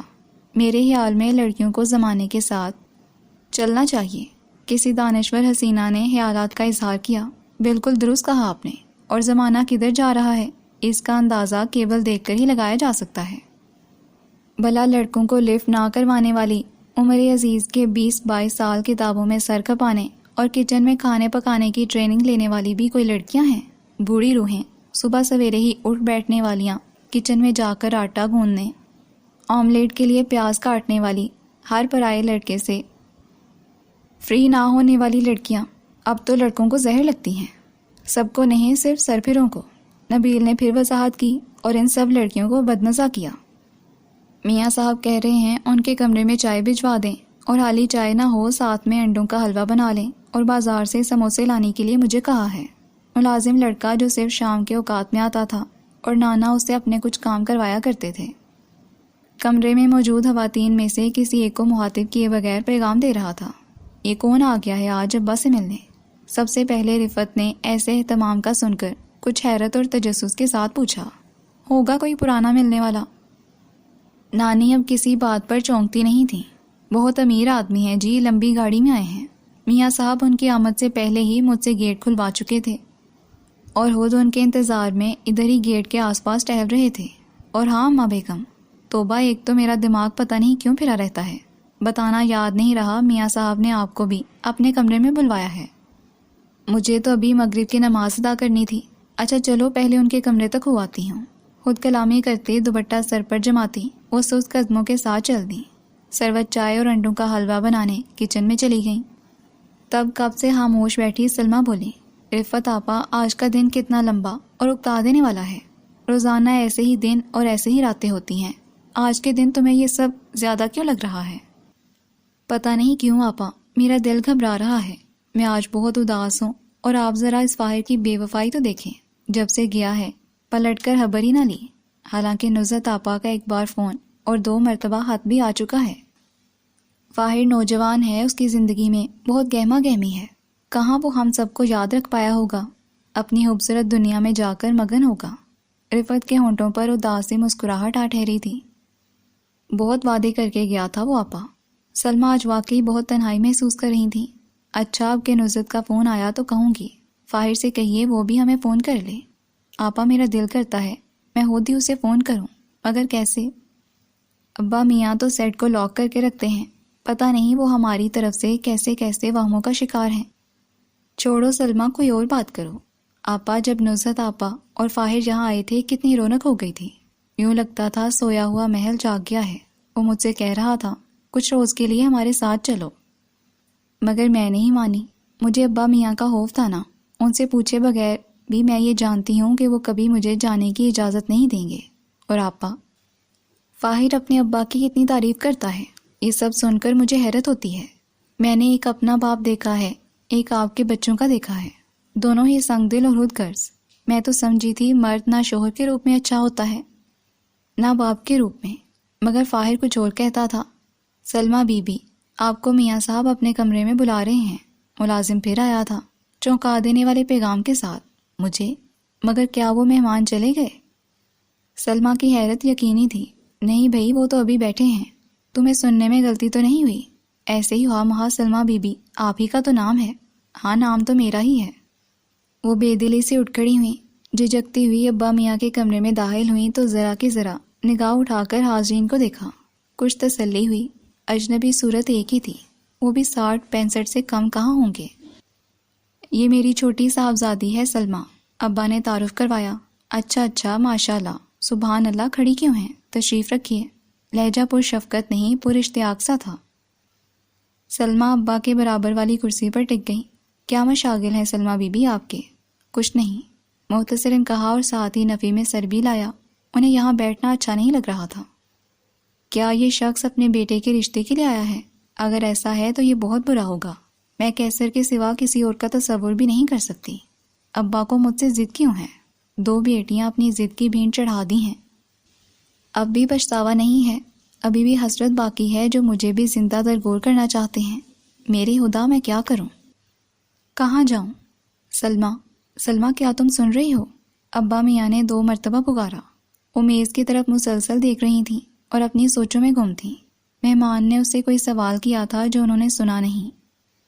پھر ابا میاں نے 2 مرتبہ پکارا، وہ تب بھی پتھر کے بت کی طرح بیٹھی رہیں۔ تب اماں کو اس کا بازو ہی لانا پڑا۔ وہ چونکی اور سوالیہ انداز میں ان کی طرف دیکھنے لگیں۔ تمہارے ابا بلا رہے تھے تمہیں۔ اور انہوں نے ماں کی آنکھوں میں بھی اداسی کی تحریر پڑھ لی۔ وہ اچانک ہی اٹھ کھڑی ہوئی۔ ابا میاں، میرے سر میں درد ہے، میں چلتی ہوں۔ اوہو تکلیف زیادہ تو نہیں، میں اپنے فیملی ڈاکٹر کو فون کر کے ابھی بلوا لیتا ہوں۔ وہ صاحب تو گھبرا ہی گئے تھے۔ نہیں نہیں اللہ یار صاحب، ایسی کوئی بات نہیں ہے، آپ بیٹھیے، کسی کو فون کرنے کی ضرورت نہیں ہے۔ وہ ہاتھ میں پکڑا موبائل دیکھتے ہوئے اٹھ کر کھڑے بھی ہو گئے تھے۔ نانا کے کہنے پر مسکرائے اور بولے، میں تو فکر مند ہو گیا تھا۔ وہ کمرے سے باہر آئیں تو اس کے ساتھ ساتھ اماں بھی چلی آئی تھیں۔ کیا ہوا اماں، کون آیا ہے؟ دونوں کی ستی ہوئی صورت دیکھ کر رفت پوچھنے لگی، تمہارے ابا کا کوئی ملنے والا ہے، بڑا زمیندار ہے، آیا تو رشتے کے لیے ہے۔ اب پتہ نہیں لڑکا اس کا بیٹا ہے یا رشتہ دار ہوتا ہے، اماں تھکے تھکے انداز میں کہہ کر کرسی پر بیٹھ گئیں۔ مجھے نہیں کرنا شادی، سلمہ نے کمزور سی آواز میں کہا۔ اچھا نہیں کرنا تو کہہ دو اپنے باپ سے جا کر، میری جان کو کیوں آتی ہو؟ ہائے میرے اللہ، کیا گناہ کیا تھا میں نے، اگر اس دنیا میں نہ بھیجتا تو کیا کمی رہ جاتی تیری دنیا میں۔ جا سلمہ، چلی جا، دور ہو جا میری نظروں سے، اور تجھے جو کچھ بھی کہنا ہے، بیٹھا ہے وہ تیرا باپ اپنے کمرے میں، اس سے جا کر کہنا۔ میرے پاس مت آیا کرو اپنے اپنے رونے لے کر۔ پریشانی کے عالم میں اماں انہیں پر الٹ پڑی تھیں۔ ہائے کیا کرتی ہیں اماں، ایسا تو نہ کہیں۔ رفت ان کے پاس آ بیٹھی، تو پھر کیا کہوں، کیا کروں میں؟ مجبور، بےکس، بیمار عورت، مت ستاؤ مجھے۔ اسے کہو جہاں باپ کہتا ہے کر لے شادی۔ آج سے پہلے کتنے ہی رشتے آئے، وہ سب اس کے باپ نے خود لٹائے ہیں۔ اس رشتے میں ہوگی کوئی ایسی بات جو وہ مجھے خوش دکھائی دے رہے تھے۔ اور ہاں، ایک بات اور سن لے، اب اس کیسر کے خیال کو نکال پھینک اپنے دماغ سے۔ تیرا باپ گلا گھونٹ دے گا تیرا، مگر تجھے اس کے ساتھ نہیں بیاہے گا۔ تو گھونٹ دے گلا، کیوں نہیں مار دیتے مجھے؟ وہ بیچارگی کے شدید احساس میں گری، پھوٹ پھوٹ کر رونے لگیں۔ اب کہ کیسر آئے گا تو میں اسے یہاں آنے سے منع کر دوں گی۔ اماں، وہ تو رونا بھول کر ان کی صورت دیکھنے لگی تھیں۔ اور اماں کہہ کر احتجاج رفت نے کیا تھا۔ تم تو جوان ہوتے بچوں کی ماں ہو رفت، اپنے دل پر ہاتھ رکھ کر سوچو، ایک ماں ہونے کے ناطے کیا میرا فیصلہ غلط ہے؟ مگر اماں، کوئی تو روزن ہو جہاں سے ہوا و روشنی کا گزر ہو۔ رفت پھر کہہ رہی تھی، جب یہ اس قیدخانے سے رخصت ہو رہی ہے تو پھر کسی روزن کی ضرورت باقی نہیں رہتی، ہونا تو وہی ہے جو تمہارا باپ چاہے گا۔ پھر اس فیصلے کو پورے دل کے ساتھ تسلیم کر لینا، کیا ہم سب کے لیے بہتر نہیں ہے؟ اماں منتظر ہی رہیں کہ ابا اس بارے میں کچھ بتائیں گے، مگر 2 روز گزر گئے، انہوں نے کوئی ذکر نہیں کیا۔ شاید ہمیں غلط فہمی ہوئی تھی، وہ شخص ایسے کسی ارادے سے آیا ہی نہیں تھا۔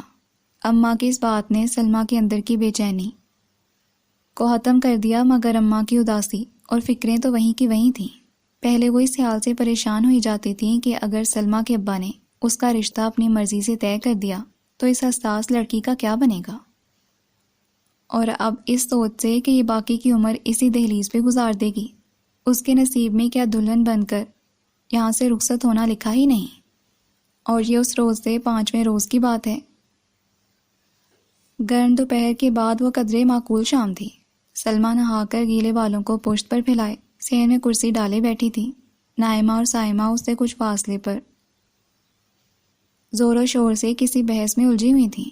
ثروت اور رفت شام کی چائے اماں جان کے ساتھ کمرے میں پی رہی تھیں، تب کامران تقریباً دوڑتا ہوا باہر آیا تھا۔ چھوٹی خالہ، اتنا فروٹ آ رہا ہے ہمارے گھر جتنا کہ کسی دکان میں ہوتا ہے۔ ہمارے گھر؟ وہ حیران ہوئی۔ ہاں، ایک صاحب ہیں حاسی عمر رسیدہ سے، لمبی کار میں آئے ہیں، اور ان کی گاڑی کے پیچھے ایک پک اپ ہے، سارا فروٹ اسی میں سے اتار کر ہمارے بیرونی صحن میں رکھا جا رہا ہے۔ خطرے کی گھنٹی بڑے ہی زور سے بجی تھی اور وہ گھبرا کر اٹھ کھڑی ہوئی تھیں۔ آپا، ثروت آپا، رفو کہاں ہیں آپ؟ وہ مدد کے لیے پکارتی صحن سے اندر کی طرف بھاگی تھی۔ کیا ہوا سلمہ، اتنی گھبرائی ہوئی کیوں ہو؟ ان کی خوف میں ڈوبی آواز اور سرد پڑتے چہرے نے سب کو خوفزدہ کر دیا۔ حالہ کیا ہوا؟ میں تو بتا رہا تھا ایک صاحب اتنا سارا فروٹ لے کر ہمارے گھر آئے ہیں۔ یہ سنتے ہی آپ دونوں کو پکارتی ہوئی اندر بھاگیں اور اتنی خوفزدہ دکھائی دے رہی ہیں۔ کون صاحب آئے ہیں اور کیسا فروٹ؟ اماں پوچھنے لگی۔ جب کامران نے آنے والے صاحب کا حلیہ بتایا تو انہیں بھی سمجھنے میں دیر نہیں لگی۔ ٹھنڈی سانس بھر کر پھر سے تخت پر جا بیٹھی اور تسبیح اٹھا کر دانے گرانے لگی۔ میں کیا کروں آپا؟ سلمہ پر کپ کپی سی طاری تھی، اور ثروت اور عفت کسی کے پاس ان کے سوال کا جواب نہیں تھا۔ تھوڑی دیر بعد اماں جان کے لیے بلاوا آ گیا۔ تقریباً 20 منٹ بعد وہ میاں صاحب کے کمرے سے برآمد ہوئیں اور آتے ہی سلمہ کو گلے لگا کر پھوٹ پھوٹ کر رونے لگیں۔ سائمہ، پانی کا گلاس لے کر آؤ، ثروت بیٹی سے کہہ کر ان کے سرد ہاتھ اپنے ہاتھوں میں لے کر ہولے ہولے دبانے لگیں۔ ہائے میری بچی، میری بے قصور معصوم بیٹی، وہ بلک رہی تھیں۔ امی ادارہ یوں مت کریں، دل گھبرانے لگا ہے میرا، بتائیے آخر ہوا کیا ہے؟ رفت خود بھی بے دم سی ہو رہی تھیں۔ سائمہ پانی لے آئی۔ اماں جان نے ایک گھونٹ بھرا اور بولی، میں نے تو کہا تھا تمہارے ابا جو بھی رشتہ سلمہ کے لیے پسند کر لیں میں بھی حامی بھر لوں گی، کہ وقت بڑی تیزی سے بھاگ رہا ہے، مگر یہ نہیں سوچا تھا کہ وہ یہ فیصلہ اتنی بے رحمی سے کریں گے۔ ارے وہ جو اس روز آیا تھا جس کے بارے میں میرا خیال تھا لڑکے کا باپ یا سرپرست ہوگا، وہ تو خود امیدوار ہے، اور تمہارے ابا کو دیکھو، راضی ہیں۔ نانی نے اتنا ہی کہا تھا کہ سلمہ چیخ مار کر گر پڑی اور سائمہ نے رونا شروع کر دیا۔ خوشیاں تو پہلے بھی اس گھر سے دور تھیں، مگر اب تو سوگ کی کیفیت تھی۔ رفت، ثروت، اماں جان سبھی نے میاں صاحب کو سمجھایا تھا، منتیں کی تھیں، واسطے دیے تھے، مگر بے حد سرد و سپاٹ چہرے کے ساتھ وہ گزارش کرنے والیوں کو دیکھتے تھے۔ جب وہ خاموش ہوتی تو مزے سے کہہ دیتے، ہم فیصلہ کر چکے ہیں اور اس میں کوئی برائی نہیں ہے۔ بڑا زمیندار ہے اور علاقے میں بڑا نام ہے اس کا۔ ابا اس کی اور سلمہ کی عمر میں بہت فرق ہے۔ باپ کے ہر فیصلے پر سر جھکانے والی رفت آج بہن کے لیے خاموش نہیں رہ سکی تھی۔ یہ کوئی انہونی نہیں ہے، اور وہ صحت مند ہے، دولت مند ہے، عیش کرے گی تمہاری بہن۔ اتنی عمر تک وہ کنوارا تو نہیں رہا ہوگا، ثروت کے کہنے پر بولے۔ ہاں بیوی ہے اس کی، مگر وہ گاؤں میں رہتی ہے۔ سلمہ کو شہر میں رکھے گا، بلکہ کوٹی ہی سلمہ کے نام لکھ دے گا۔ یہ سب یوں ہی نہیں ہے، میں خوب جانتی ہوں آپ کو۔ یقیناً آپ نے اپنے کسی مفاد میں ہی بیٹی کا رشتہ دیا ہے۔ اماں جان نے زندگی میں پہلی بار ان کی آنکھوں میں آنکھیں ڈال کر پورے یقین کے ساتھ کہا، جاؤ چلے جاؤ تم لوگ، یہ میرے آرام کا وقت ہے۔ انہوں نے جواب دینا ضروری ہی نہیں سمجھا۔ ہمیں بے آرام کر کے آپ آرام کریں گے؟ رفت چلائیں۔ وہ تیزی سے پلٹے اور بولے، جس کو میرے فیصلے سے اختلاف ہے وہ گھر چھوڑ کر چلا جائے، مجھے کسی کی پرواہ نہیں، مگر سلمہ کی شادی وہیں ہوگی جہاں میں نے کہہ دیا ہے، اور اس کیسر کے گھر پیغام بھجوا دو۔ اب وہ لڑکا اگر ادھر آیا تو اسے دنیا سے ہی غائب کروا دوں گا۔ اتنے لمبے ہاتھ ہیں میرے، اب وہ یہاں آنے کی حماقت نہ کرے۔ ہاتھ لمبے کیسے ہو گئے، اس سب کی سمجھ میں آ رہا تھا، اور یقین گہرا ہو رہا تھا کہ انہوں نے کوئی بازی کھیلی ہے اور اپنے مفاد کے لیے بیٹی کی قربانی دے دی ہے۔ وہ سب ان کے کمرے سے لوٹ آئے اور ایک دوسرے سے نظریں چرائے ہال کمرے میں آ کر بیٹھ گئے۔ ان کے اترے چہروں نے سلمہ کو بتا دیا کہ میاں صاحب نہیں مانے، اور اسے امید بھی بہت کم تھی، مگر یہ اس کی سمجھ میں نہیں آ رہا تھا کہ ابا جنہوں نے خود اس کے کئی رشتے ٹھکرا دیے، اب انہیں اس کی شادی میں آخر کیا دلچسپی پیدا ہو گئی تھی۔ پھر چند روز بعد سب نے دیکھا کہ میاں صاحب کے رنگ ڈھنگ بدل رہے تھے، انہیں کہیں آنے جانے کے لیے ٹیکسی کی ضرورت نہیں پڑتی تھی۔ ایک فون پر گاڑی بیمہ ڈرائیور کے گیٹ پر لگنے لگی، پھل سبزیاں ہر دوسرے تیسرے روز ڈھیروں کے حساب میں آنے لگیں، اور تو اور ایک روز زنانہ مردانہ کپڑوں کے تھان بھی ان کا ملازم لیے چلا آیا کہ گھر والوں کو جو پسند ہے رکھ لیں۔ انہوں نے سب اسی طرح واپس بھجوانے چاہے، مگر ابا نے اپنی مرضی سے ہی کچھ رکھ کر باقی شکریہ کے ساتھ لوٹا دیے، اور پھر اندر آ کر سب کو خوب ذلیل کیا۔ شکر نہیں کرتے حالات بدل رہے ہیں، پتہ نہیں کس بات پر اتنا اکڑے بیٹھے ہو، مگر یاد رکھو میں نے جھکنا نہیں سیکھا، بڑے بڑوں کو سیدھا کیا ہے، اور اب تم لوگوں کی بے وقوفانہ ضد مان لو، نہیں یہ کبھی نہیں ہو سکتا۔ اور بیگم تم بھی کان کھول کر سن لو، اب کہ اللہ یار صاحب آئیں تو خاطر تواضع میں کمی نہیں ہونی چاہیے، اور اگر تم چہرے پر بیزاری لیے کمرے میں آئیں تو مجھ سے برا کوئی نہ ہوگا۔ جو شخص اتنا مہربان ہے قدر کرو اس کی۔ مہربانی کیسی؟ وہ یہ سب اپنی غرض سے کر رہا ہے، بہت پیسہ ہے اس کے پاس، اس کے لیے رشتوں کی کمی نہیں۔ یہ تو ہماری خوش قسمتی ہے کہ وہ ہماری بیٹی کا طلبگار ہوا ہے، مت کہیں اسے بیٹی۔ ارے جو باپ ہوتے ہیں وہ بیٹیوں کو یوں نیلام نہیں کیا کرتے، اپنے لالچ کی بھیٹ نہیں چڑھایا کرتے۔ اماں جان رونے لگیں اور وہ کمر پر ہاتھ رکھے گردن تانے نپے تلے قدم اٹھاتے کمرے سے چلے گئے۔ روتے روتے اماں جان نے سر اٹھایا اور رفت سے بولی، تم نصرت کو ہی فون کر دیتی، کوئی حد ڈال کر بتا دیتی میری سلمہ پر کیا آفت ٹوٹ رہی ہے۔ فون کیسے کرے اماں، وہ تو ابا کے کمرے میں رکھا ہے، اور خط میں نے اور سلمہ نے بھی لکھے مگر جواب نہیں آیا۔ ارے بچی اب تو جگہ جگہ فون والی دکانیں ہیں، کہیں سے جا کر لو، شاید وہی کچھ تدبیر کرے۔ ہاں باجی خدا کے لیے نصرت باجی کو فون کریں، فاہر سے بات کریں، اس سے کہیں اب آ جائے اور میرے لیے کچھ کرے۔ سلمہ نے جیسے التجا کی۔ رفت اسی وقت اٹھ کھڑی ہوئی۔ جاؤ دیکھ کر آؤ نانا اپنے کمرے میں کیا کر رہے ہیں، انہوں نے کامران سے کہا تو اس نے آ کر بتایا۔ کرسی پر بیٹھے آج کا اخبار دیکھ رہے ہیں۔ موقع اچھا تھا، وہ کامران کو ساتھ لیے گھر سے باہر آ گئیں۔ فون کیا تو پتہ چلا نصرت تو بہت دنوں سے پنڈی گئی ہوئی تھی، ان کی نند کی طبیعت کچھ اچھی نہیں تھی، اور نصرت کی بیٹی فون پر بتا رہی تھی وہ شاید 10-15 روز سے پہلے نہ آ سکیں۔ اور فاہر وہ کہاں ہے بیٹا، اسی کو بلا دو۔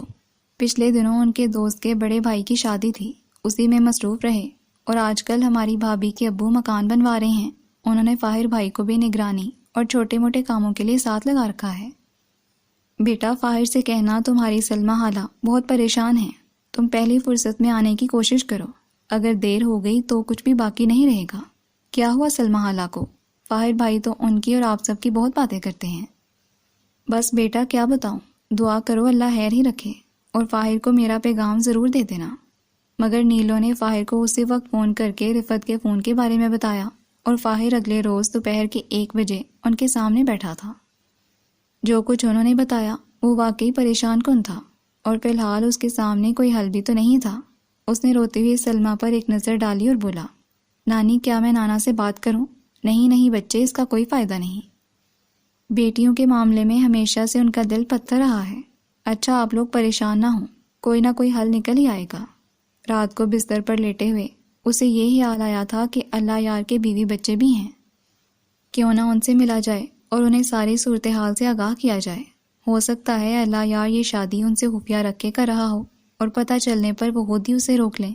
اللہ یار کے بارے میں نانا سے تو بات ہو نہیں سکتی تھی، وہ اس کے بیوی بچوں کے بارے میں ذرا سی بھی تفصیل پوچھتا تو وہ کھٹک جاتے۔ اللہ یار سے ملاقات بھی متوقع نہیں تھی، اسے یہی خیال آیا جو ڈرائیور آج کل نانا کی خدمت پر مامور ہے، اس کو رام کر کے معلومات لی جا سکتی ہیں۔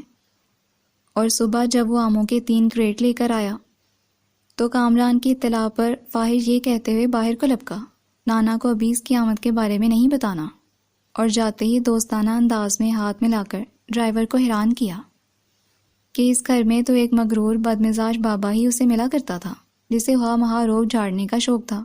اپنے صاحب سے شکریہ کہہ دینا، اور یہ جو اتنی سبزی اتنا فروٹ ادھر بھیج دیتے ہیں، لگتا ہے اس سال تو گھاٹا ہی پڑے گا انہیں۔ اور نہ جی، ہمارے سائیں بہت پیسے والے آدمی ہیں، یہاں سے وہاں دور تک انہی کے باغات ہیں، اتنا پیسہ ہے کہ انہیں تو خود بھی اپنی دولت کا اندازہ نہیں ہوگا۔ اس نے بے تکلفی برتی تو ڈرائیور کھل کر باتیں کرنے لگا۔ پیسہ جتنا بھی ہو بے دردی سے لٹانے پر کسی کسی کا ہی دل مانتا ہے۔ ان کے بیوی بچے تو برا مانتے ہوں گے، ہاں شاید، مگر وہ ادھر گاؤں میں ہی رہتے ہیں، ادھر کم کم آتے ہیں۔ کون سا گاؤں ہے ان کا؟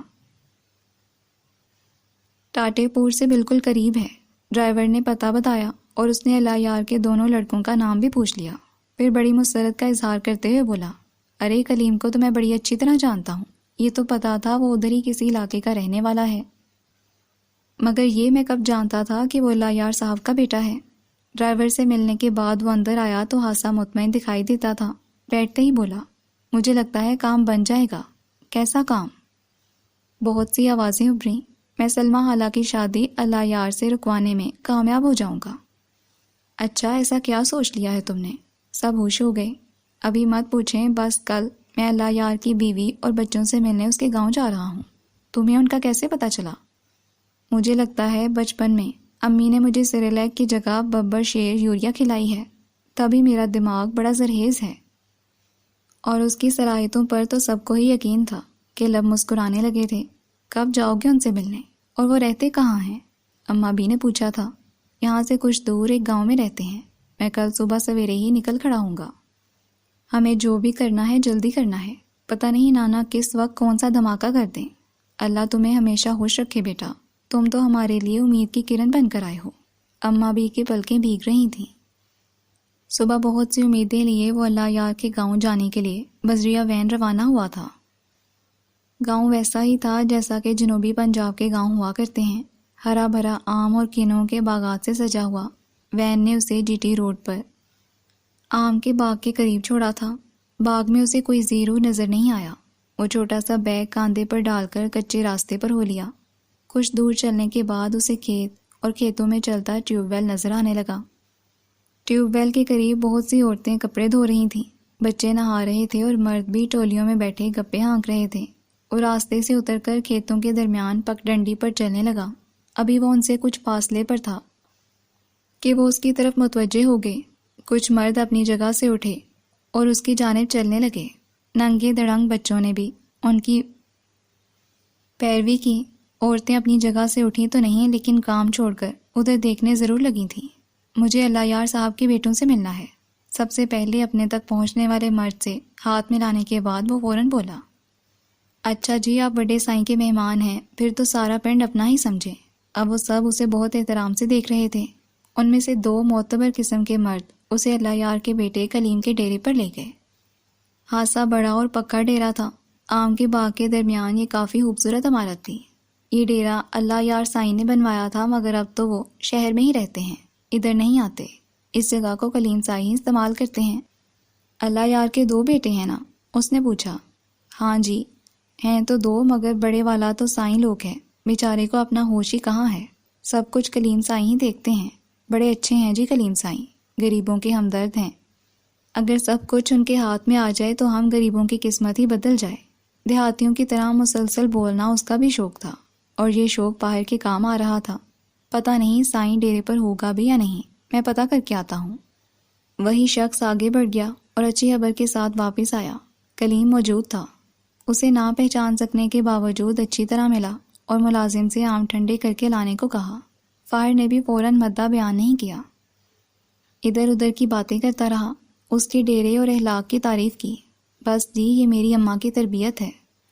اور والد صاحب، وہ بھی تو بہت پاپولر شخصیت ہیں۔ ہاں، یقیناً اسے باپ سے زیادہ انسیت نہیں تھی۔ بولا، کیا آپ میرے والد کو جانتے ہیں؟ ہاں، آج آپ تک آنے کی وجہ آپ کے والد صاحب ہی ہیں کلیم صاحب۔ آپ کے انداز سے مجھے ایسا لگا ہے فاہر صاحب آپ کو میرے ابا سے کچھ نقصان پہنچا ہے۔ آپ بہت ذہین ہیں سائیں، بالکل ٹھیک سمجھے ہیں آپ، اور میں آپ کے پاس مدد کی امید لے کر آیا ہوں۔ اوہ، پھر تو غلط جگہ آ گئے آپ میرے بھائی۔ کلیم نے دھیمی سی مسکراہٹ کے ساتھ تعصب سے سر جھٹکا۔ اسے یقیناً باپ سے بہت گلے تھے۔ آپ تو مجھے مایوس کر رہے ہیں۔ فاہر نے کچھ بھی بتائے بغیر کہا، وہ میرے والد ہیں، مگر ہمارے درمیان نہ تو بے تکلفی ہے نہ محبت۔ وہ کبھی کبھار ہی گاؤں آتے ہیں۔ شہر میں بہت جائیداد بنا لی ہے انہوں نے، پھر وہیں شادی بھی کر لی۔ ایک بیٹی بھی ہے اس بیوی سے، پھر کسی اداکارہ کے ساتھ بھی نام آتا رہا۔ میرا خیال ہے فاہر صاحب آپ یہ سب جانتے ہی ہوں گے ان کے بارے میں تو صرف یہ بتانا چاہ رہا ہوں کہ ہم ان کے کسی معاملے میں دخل نہیں دیتے۔ مگر آپ ان کے بیٹے ہیں، اس جائیداد کے وارث ہیں، بولنا احتجاج کرنا حق ہے آپ کا۔ 2 بھائی ہیں جی ہم، بڑا تو سائیں لوگ ہے، اور اس دکھ نے میری ماں کو چارپائی پر ڈال دیا ہے۔ میں ہی اس کی تمام امیدوں کا مرکز ہوں۔ مجھے اپنی ماں اور بھائی سے بہت محبت ہے، اور میں اپنی ماں کا کہا نہیں ڈال سکتا۔ اس نے مجھے صبر شکر کا سبق دیا ہے اور کہا ہے کہ کبھی باپ سے مت الجھنا، اس کا اپنا راستہ ہے، ہمارا اپنا ہے، اسے اسی راہ پر لگے رہنے دو جو اسے پسند ہے۔ اگر اسے روکو گے تو اپنا ہی نقصان کرو گے۔ اوہ، میں غلط جگہ پر آ گیا۔ فاہر نے مایوسی سے سوچا، وہ تو یہ سوچ کر آیا تھا جب ان لڑکوں کو پتہ چلے گا کہ ان کا باپ شادی کر رہا ہے اور جائیداد میں سے بھی کچھ اس کے نام لگا رہا ہے تو یہ لوگ رشتہ ختم کروانے کو اٹھ کھڑے ہوں گے، مگر ایسا کچھ بھی نہ ہو سکا۔ کلیم بیٹا تو تھا، مگر باپ کے مقابلے میں اس کی حیثیت کچھ بھی نہ تھی۔ اچھا، میں چلتا ہوں۔ یہ جاننے کے بعد وہ اس کی مدد نہیں کر سکے گا۔ باہر کو اب یہاں ٹھہرنا بیکار ہی لگ رہا تھا۔ ایسے کیسے جا سکتے ہیں آپ؟ دوپہر کا کھانا کھا کر جانا۔ نہیں کلیم صاحب، بہت شکریہ آپ کا، مگر میرے پاس وقت نہیں ہے، مجھے جلدی جانا ہے۔ واپسی پر بار بار وہ ان لوگوں کے بارے میں سوچ رہا تھا جو دل میں امیدوں کے چراغ جلائے اس کا راستہ دیکھ رہے ہوں گے۔ سلمیٰ حالہ ایک بار پھر مایوسیوں میں گر جائیں گی۔ وہ عجیب مشکل میں گھرا تھا اور اسے اس مسئلے کا اب کوئی حل نظر نہیں آ رہا تھا، مگر وہ اتنی جلدی ہمت ہارنا بھی نہیں چاہتا تھا۔ میں حالہ کو اپنے ساتھ لاہور لے جاؤں گا، پھر وہ نانا کے کسی خودغرض فیصلے کی پابند نہیں ہوں گی۔ میں ان کے لیے ڈھال بن جاؤں گا۔ ہاں، یہی مناسب ہے۔ نانا کو پتہ چل جانا چاہیے۔ حالہ موم کی گڑیا نہیں ہے، اور حالہ ان کی جائیداد بھی نہیں ہے جسے وہ اپنی مرضی سے استعمال کر سکتے ہیں۔ سلمیٰ حالہ جیتا جاگتا وجود ہیں۔ ایسی ہی سوچوں میں گھرا وہ گھر تک آیا تھا اور امیدوں سے سجے چہروں نے اس کے قدم ڈگمگا دیے تھے۔ کیا ہوا؟ کیا بنا؟ اچھی خبر ہے نا؟ کتنے سوال تھے اور وہ ایک ہی جواب چاہتے تھے، پہلے پانی تو پلا دیں، پیاس سے حلق خشک ہو رہا ہے۔ سائمہ جلدی سے پانی لے آئی، وہ سب پھر منتظر تھے۔ میں سخت تھکا ہوا ہوں، پہلے نہا لوں پھر آ کر بیٹھتا ہوں تو باتیں کرتے ہیں، اور آپ پریشان نہ ہوں، اس مسئلے کے تو 101 حل ہے میرے پاس۔ او، اس کا مطلب ہے کام نہیں بنا۔ جوت بجھ گئی، چہروں پر تھکن اور مایوسی اترنے لگی۔ میں نے کہا نا، یہ بات نہیں بنی، کوئی اور حل نکال لیں گے۔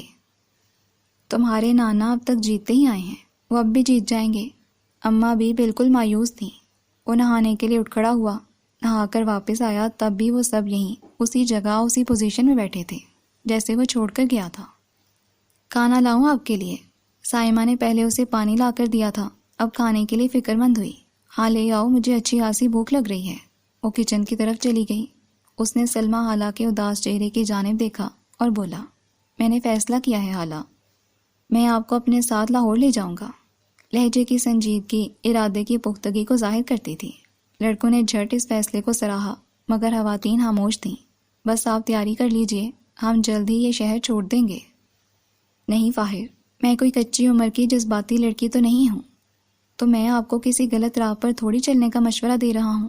وہ آپ کی بہن کا گھر ہے اور آپ اپنے بھانجے کے ساتھ وہاں جا رہی ہیں، مگر میں اس طرح وہاں جاؤں گی تو اس کا واضح مطلب ابا کے فیصلے سے روگردانی ہوگی۔ تم نہیں جانتے فاہر، میرے اس طرح چلے جانے سے گھر کی باقی بیٹیوں پر عرصہ حیات کس قدر تنگ ہو جائے گا، اور یہ بھی ممکن ہے کہ ابا سائمہ یا نائمہ میں سے کسی کو میری جگہ بھینٹ چڑھا دیں۔ او واقعی، اس نے یہ تو سوچا ہی نہیں تھا۔ کچھ دیر وہ لب بھینچے بیٹھا رہا، پھر بولا، آپ لوگوں نے اپنے بارے میں کیا سوچا ہے؟ کیا ساری عمر اسی جھڑتی دیواروں والی حویلی میں ایک جابر بوڑھے کی نگرانی میں گزار دیں گے؟ ہم کر بھی کیا سکتے ہیں؟ ثروت حالہ نے ٹھنڈی آہ بھری۔ آپ دونوں ماشاءاللہ سے جوان ہوتے بچوں کی مائیں ہیں، اس عمر میں تو جس راستے پر قدم رکھو وہی منزل بن جاتا ہے۔ آپ لوگ یہاں سے نکلیں، ہمت سے کام لیں اور اللہ پر بھروسہ کریں۔ نانا یہاں کامران اور زمان کو کہتے ہیں کہ کام کرو اور اپنا بوجھ خود اٹھاؤ، مگر اس چھوٹے سے شہر میں وہ کیا کام کر سکتے ہیں؟ آپ لاہور چلیں، یقین کریں بہت جلد اپنے پیروں پر خود کھڑی ہو جائیں گی۔ ہاں میں بھی یہاں سے نکلنا چاہتی ہوں۔ یہ کھانا لاتی سائمہ تھی اور اس کی آواز میں جوش اور نئی دنیا دیکھنے کی خواہش ہمک رہی تھی۔ بیٹا تمہاری تجویز بہت اچھی ہے، مگر گھر بار کسی جوش کے سہارے نہیں چھوڑے جاتے۔ ہمارے ہاتھ بالکل خالی ہیں، ہم کہاں جائیں گے؟ کون ہمارے بچوں کو نوکریاں دے گا جو بھی میٹرک میں پڑھتے ہیں؟ آپ کی بات ٹھیک ہے رفعت حالہ، مگر آپ بے سہارا تو نہیں۔ ہمارا گھر بہت بڑا ہے، ایک پورا پورشن خالی پڑا ہے، اور امی جب یہاں سے گئی تھیں ابو کے سامنے اس حویلی کا ذکر کیا تھا، انہوں نے تب بھی کہا تھا ہمارے گھر کا ایک حصہ خالی پڑا ہے، وہ لوگ گرتی دیواروں کو چھوڑ کر ادھر کیوں نہیں آ جاتے؟ یہ تم لوگوں کی محبت ہے بیٹا، مگر یوں سمجھو ہمارے پاؤں میں زنجیریں ہیں، ہم نہیں جا سکتے، مگر میں ضرور جاؤں گا۔ کامران کا جوان ہون جوش میں آ گیا تھا، اور میں بھی، یہ سامان تھا۔ ہاں بھائی، ہم دونوں چلیں گے، پڑھیں گے اور جاب بھی کریں گے، بلکہ اگر مزدوری بھی کرنا پڑی تو کریں گے، مگر اپنی دنیا آپ بنائیں گے۔ اب نانا کے بنائے اصولوں پر جینا مشکل ہونے لگا ہے۔ ہاں بھائی، پھر میں بھی لاہور کے کسی کالج میں ایڈمیشن لے لوں گی۔ سائمہ کی آنکھوں میں خواب اترنے لگے تھے۔ شاباش ینگ پارٹی، مجھے تم سے یہی امید تھی۔ اور سائمہ، تم نے لڑکی ہو کر بھی ہمیشہ نانا کے غلط فیصلوں پر احتجاج کیا، تمہاری یہ دلیری مجھے بہت اچھی لگی ہے، تمہارے لیے ڈبل شاباش۔ اور جوانی کی دہلیز پر نیا قدم رکھنے والی وہ لڑکی جو فاہر کو اپنا آئیڈیل مان چکی تھی، یوں تعریف پر شرما گئی، اور پھر فاہر کی آواز ساری رات اس کے کانوں میں گونجتی رہی۔ بہت دنوں سے وہ اسے سوچنے تو لگی تھی، مگر آج اس نے توجہ دی، اس کے سوچنے کا انداز بدلنے لگا تھا۔ نانا، ہم دونوں لاہور جا رہے ہیں۔ صبح جب میاں صاحب ناشتے کے بعد اخبار دیکھ رہے تھے، کامران اور زمان کمرے میں آئے تھے اور یک زبان ہو کر کہا تھا، لاہور جا رہے ہو، مگر کیوں اور کس کی اجازت سے؟ آج تک یہ بچے اجازت لینے کے انداز میں بات کرتے رہے تھے اور آج فیصلہ سنا رہے تھے۔ غصہ کرنا ان کا حق بنتا تھا۔ ہم پڑھیں گے اور جاب بھی کریں گے، بھلا اس چھوٹے سے شہر میں ہمارا کیا مستقبل ہو سکتا ہے؟ اب کسی کو جاب کرنے کی ضرورت نہیں، ہمارے حالات جلد اچھے ہو جائیں گے۔ میاں صاحب کا انداز بھی نوابوں والا ہو گیا۔ نہیں، اب ہمیں اپنے پیروں پر کھڑے ہونا ہے اور یہاں نہیں رہنا۔ بے ہدایت، نالائق، بدتمیز، نمک حرام لڑکے۔ بلاؤ اپنی ماؤں کو۔ وہ آپے سے باہر ہونے لگے۔ ذرا دیر بعد رفت اور ثروت سامنے تھی۔ یہ کیا بک رہے ہیں تمہارے لڑکے؟ دماغ خراب ہو گیا ہے ان کا؟ کہہ دو ان دونوں سے آرام سے بیٹھ جائیں، ورنہ میں دماغ درست کرنا بھی جانتا ہوں۔ نہیں ابا، یہ فیصلہ صرف ان دونوں کا ہی نہیں، ہمارا بھی ہے۔ اب ہمارے بچوں کو یہاں نہیں رہنا چاہیے۔ رفت نے کب ان سے اس طرح بات کی تھی؟ آج اختلاف کیا تو آواز واضح طور پر کپکپا رہی تھی۔ تو اب تم لوگ اپنے فیصلے خود کرنے کے قابل ہو گئے ہو، مگر میرا نام صلاح الدین ہے۔ میں نے ہمیشہ حکومت کی ہے۔ تم لوگوں کی سرکشی میری برداشت سے باہر ہے۔ جانا ہے تو سب جاؤ، صرف بیٹوں کو کیوں بھیج رہی ہو؟ تم دونوں، تمہارے باقی کے بچے سب چلے جاؤ، مجھے کسی کی ضرورت نہیں ہے۔ ابا، اکیلے جینا بڑا مشکل ہوتا ہے، اور اس عمر میں تو اپنوں کی اور بھی ضرورت ہوتی ہے۔ سب سے اہم ضرورت پیسہ ہے۔ جب یہ پاس ہو تو پھر کسی کی ضرورت باقی نہیں رہتی۔ ماموں میاں، اگر ایسا ہوتا تو پھر کوئی پیسے والا غمگین نہ ہوتا۔ ہم بچوں کو اس لیے بھیج رہے ہیں تاکہ وہ اپنا مستقبل بنا سکیں۔ ثروت نے سمجھانے کی کوشش کی تھی۔ ہاں، تاکہ بہت جلد وہ میرے سامنے تن کر کھڑے ہو سکیں، میرے ہر فیصلے کو چیلنج کر سکیں۔ اس گھر میں جو رہے گا اسے میرے اصولوں کے مطابق ہی زندگی بسر کرنا ہوگی، ورنہ اس گھر کے دروازے کھلے ہیں، جو جانا چاہے چلا جائے، اور اب مزید کسی بحث کی گنجائش نہیں۔ تم لوگ جا سکتے ہو۔ ابا، یہ ظلم ہے۔ آپ چاہتے ہیں کہ میرے بچے ہمیشہ محرومیوں میں گھرے رہیں؟ میں تو کہہ رہا ہوں چلے جاؤ تم سب، اور جبکہ تم میرے ہر فیصلے کو ظلم قرار دے رہی ہو، پھر تو تمہیں یہاں رہنے کا کوئی حق نہیں۔ اپنا سامان اٹھاؤ اور چلی جاؤ۔ ابا، میں یہاں پڑی ہوئی ہوں تو صرف آپ کی وجہ سے۔ آپ نے میرے حق کو غصب کیا اور شوہر نے اسے جرم میں مجھے گھر سے نکال دیا۔ آپ نے میرا حق اپنے لاڈلے بیٹے کے نام منتقل کر دیا۔ میں چپ رہی، اور آج آپ کہہ رہے ہیں میں اس گھر سے نکل جاؤں۔ کیوں جاؤں میں یہاں سے؟ یہ گھر میرا بھی ہے، یہاں سے مجھے کوئی نہیں نکال سکتا۔ میں تمہیں آگ کر چکا ہوں، اپنی جائیداد، اپنی زندگی میں بیٹے کو سونپ چکا ہوں۔ تم اب کس عدالت میں مجھے چیلنج نہیں کر سکتی۔ ایک عدالت تو ہے ابا، اور وہاں فیصلہ ہمیشہ مظلوم کے حق میں دیا جاتا ہے۔ آپ اللہ کی عدالت کو بھول گئے ہیں، اور ڈریں اس وقت سے جب میں اس قادر و قدیر کے سامنے یہ مقدمہ رکھ کر انصاف مانگوں گی۔ ہاں جاؤ، جو کرنا ہے کرو۔ میاں صاحب کا دل ہمیشہ سے پتھر تھا، مگر اب کچھ دنوں سے وہ جیسے ہر شے کو ٹھوکر میں سمجھنے لگے تھے۔ لہجے میں رونق پہلے سے کہیں بڑھ گئی تھی، اور وہ دونوں تو یہ بات چھیڑ کر پچھتا رہی تھیں۔ بچوں نے نانا کی رکھائی دیکھی تو اسی وقت یہاں سے چلنے کو تیار ہو گئے۔ تم لوگ ابھی بچے ہو، دماغ سے نہیں دل سے سوچتے ہو۔ یہ مت بھولو، یہ دنیا بہت بری ہے۔ یہاں پر اکثریت تمہارے نانا کی طرح سخت دل رکھتی ہے۔ ایسا نہ ہو یہاں سے جانے کے بعد ہم کہیں کے نہ رہیں۔ رفت کو اندیشے لاحق تھے۔ اوہو خالہ، آپ تو یوں کہہ رہی ہیں جیسے اس گھر سے باہر نکل کر سر چھپانے کا کوئی ٹھکانہ ہے ہی نہیں۔ میں کہہ تو رہا ہوں میرا گھر حاضر ہے۔ اگر میری بات کی اہمیت نہیں تو پھر آپ میرے ابو سے بات کر لیں۔ ہاں رفت، باہر ٹھیک کہتا ہے۔ دیکھو، آج وقت پھر بھی ہمارے ہاتھ میں ہے کہ بچے پڑھنے لکھنے کی عمر میں ہیں۔ کل جب ان کی عمریں زیادہ ہو گئیں، اگر ابا میاں ہمیں یہاں سے نکلنے کو کہیں گے تو بتاؤ پھر ہم کیا کریں گے؟ یہی وقت مناسب ہے۔ بچے پڑھ لکھ جائیں گے، چند سال میں اپنے پیروں پر کھڑے ہو جائیں گے۔ Good, very good. آنٹی ثروت، آپ کی بہادری نے مجھے متاثر کیا ہے، اور میں آپ دونوں کو یقین دلاتا ہوں ہر طرح سے مدد کروں گا۔ ارے میں تو اسے بھی کاریگر اور فنکار بنا کر کہیں سے کہیں پہنچا دوں، جو سیدھی لکیر ڈالنی بھی نہ آتی ہو جسے۔ آپ دونوں تو پھر باہنر خواتین ہیں، اچھے ڈیزائنوں کے کپڑے سلائی کر کے بوتیک چلائیں گے، بلکہ کوئی سلائی اسکول بھی کھولا جا سکتا ہے۔ سرمایہ درکار ہوگا بچے۔ ارے رفت خالہ، سرمایہ کی فکر نہ کریں، آپ کے لیے تو میں تارے بھی توڑ کر لے آؤں گا۔ میرا خیال ہے امی، اب بحث مت کریں، ہمیں چلنا ہی چاہیے۔ کامران کے کہنے پر رفت کو حامی بھرنا پڑی۔ وہ لوگ جانے کو تیار تھے، موتر سے سامان باندھ چکا تھا۔ رفت نے فاہر کے والد سے فون پر بات بھی کر لی تھی۔ اب اس گھر میں نانا کے ساتھ صرف نانی اماں اور سلمہ نے رہ جانا تھا۔ فاہر نے تو کہا تھا آپ بھی چلیے، مگر نانی اماں نانا میاں کو چھوڑنے پر کسی طرح تیار نہیں تھی، اور سلمہ کا کہنا تھا کہ وہ اپنی اماں کے بغیر کیسے جا سکتی ہیں۔ یہ دونوں بچوں والی ہیں اور اپنے بچوں کے ساتھ جا رہی ہیں، مگر میرا یوں نکلنا تو بغاوت کہلائے گا، اور ابا میاں اس کا بدلہ میری بوڑھی ماں سے لیں گے۔ میں ماں کی تذلیل برداشت نہیں کر سکتی۔ ابا میاں کا اچانک ہی اوکاڑا جانے کا پروگرام بن گیا تھا اور کہہ کر گئے تھے کہ 2 روز تک واپسی ہوگی۔ ان کی غیر موجودگی میں فاہر کیسر کو بلا لایا تھا، مگر سلمہ نے اس سے ملنے اور سامنے آنے سے انکار کر دیا تھا۔ لو جی، ظلم توڑے ہیں آپ کے والد صاحب اور غصہ نکال رہی ہیں آپ بیچارے کیسر صاحب پر۔ کیا فائدہ فاہر؟ جس گلی جانا نہیں، میں اب اس کے خواب بھی جھٹک دینا چاہتی ہوں۔ خوابوں پر اپنا اختیار نہیں ہوا کرتا، اور فی الحال اتنی مایوس نہ ہوں۔ میں تو ہر آہٹ پر کان لگائے رکھتا ہوں، شاید ابھی کوئی آ کر بتائے وہ بڈھا اللہ یار فوت ہو گیا ہے۔ اللہ بھی تو ظالم کی رسی دراز کر دیتا ہے، شیطان اتنی جلدی نہیں مرا کرتا۔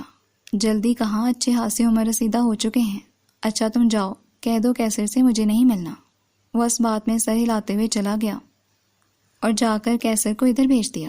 میرے گھر والے راضی ہیں، تمہاری اماں جان کی مرضی بھی میرے لیے ہے، تو کیوں نہ ہم نکاح کر لیں۔ ہاں یہ مشکل نہیں ہے، مگر وہ بہت بڑا زمیندار ہے، چین سے جینے کب دے گا ہمیں۔ کیسر، آپ بوڑھی ماں کا واحد سہارا ہیں، اور میرا دل آپ کو دیکھ کر دھڑکتا ہے۔ اگر آپ کو کچھ ہو گیا۔ نہیں، بس میری قسمت میں شاید بربادی ہی لکھی ہے۔ مجھے میرے حال پر چھوڑ دیں، یہ میں نہیں کر سکتا، یقین کرو سلمہ۔ میں نے تمہیں دل کی گہرائیوں سے چاہا ہے، مجھے امید تھی حالات ہمارے حق میں ہو جائیں گے، مگر قسمت میں کچھ اور لکھا تھا، اور میرے لیے نہ تم سے پہلے کوئی تھا، نہ بعد میں کسی کے دم سے یہ دل آباد ہوگا۔ تم مجھے ملو نہ ملو، مگر میرے ساتھ ساتھ تم ہی رہو گی۔ نہیں کیسر، آپ مجھے بھول جائیے گا، آپ کسی اچھی لڑکی سے شادی کر لیجیے گا۔ وہ روئے چلے جا رہی تھی۔ مجھے تمہارے سوا کوئی اچھی لگے گی ہی نہیں۔ وقت بہت بڑا مرہم ہے، آپ کو بھی قرار آ ہی جائے گا۔ کیا تم مجھے بھلا پاؤ گی؟ میری زندگی میں تو آپ کے سوا کچھ ہے ہی نہیں کیسر، مگر آپ آنے والے وقت کو اپنے لیے بہتر بنا سکتے ہیں، بس آپ مجھے بھول جائیے گا۔ اوہو سلمہ حالہ، یہ کیا ضد لگا رکھی ہے آپ نے؟ اگر انہوں نے بھولنا ہوگا تو اس کے لیے آپ کی اجازت کی ضرورت نہیں پڑے گی۔ میں چاہ رہا تھا آپ دونوں کچھ اچھی اچھی باتیں کرتے، مگر ایسی اداس دردناک گفتگو سن کر مجھے انٹری دینا ہی پڑی۔ ویسے اللہ یار کو بھگانے کا ایک آئیڈیا ہے میرے پاس، اور مجھے یقین ہے وہ الٹے پاؤں بھاگے گا اور واپس مڑ کر نہیں دیکھے گا۔ سچ کہہ رہے ہو؟ دونوں نے ایک ساتھ پوچھا۔ بس آپ میرا یقین کریں۔ مگر اسے اپنی تراکیب استعمال کرنے کی ضرورت نہیں پڑی تھی۔ اوکاڑا سے واپسی پر نانا میاں کو حادثہ پیش آ گیا۔ چوٹ خاصی سیریس تھی اور وہ بے ہوش تھے۔ انہیں ملتان کے نشتر ہاسپٹل میں داخل کروانا پڑا تھا۔ ڈاکٹر نے کہا تھا سر کی چوٹ ہے، آپریشن کرنا پڑے گا، مگر پھر بھی کچھ کہا نہیں جا سکتا۔ لاہور سے نصرت، ان کے میاں اور طارق بھی آ گئے تھے، اور جو ہی اللہ یار کو اطلاع ملی وہ بھی چلے آئے تھے۔ فاہر ان تینوں کو پہلے ہی اللہ یار کے بارے میں بتا چکا تھا، اور انہیں نانا کی سنگ دلی پر رنج اور حیرت ہوئی تھی۔ اللہ یار سے فاہر کی اس سے پہلے ملاقات نہیں ہوئی تھی۔ کامران نے بتایا کہ یہی وہ حضرت ہیں۔ وہ آگے بڑھا، اور جو ہی اللہ یار نے گرم جوشی سے ہاتھ ملانے کے بعد اپنا نام بتایا تو فوراً بولا، معاف کیجیے گا، ہم لوگ تو آپ کے نام سے واقف ہیں، نہ صورت پہچانتے ہیں۔ اچھا، حالانکہ میرا رشتہ تو صلاح الدین صاحب کی فیملی کے ساتھ بہت گہرا اور قریبی ہے۔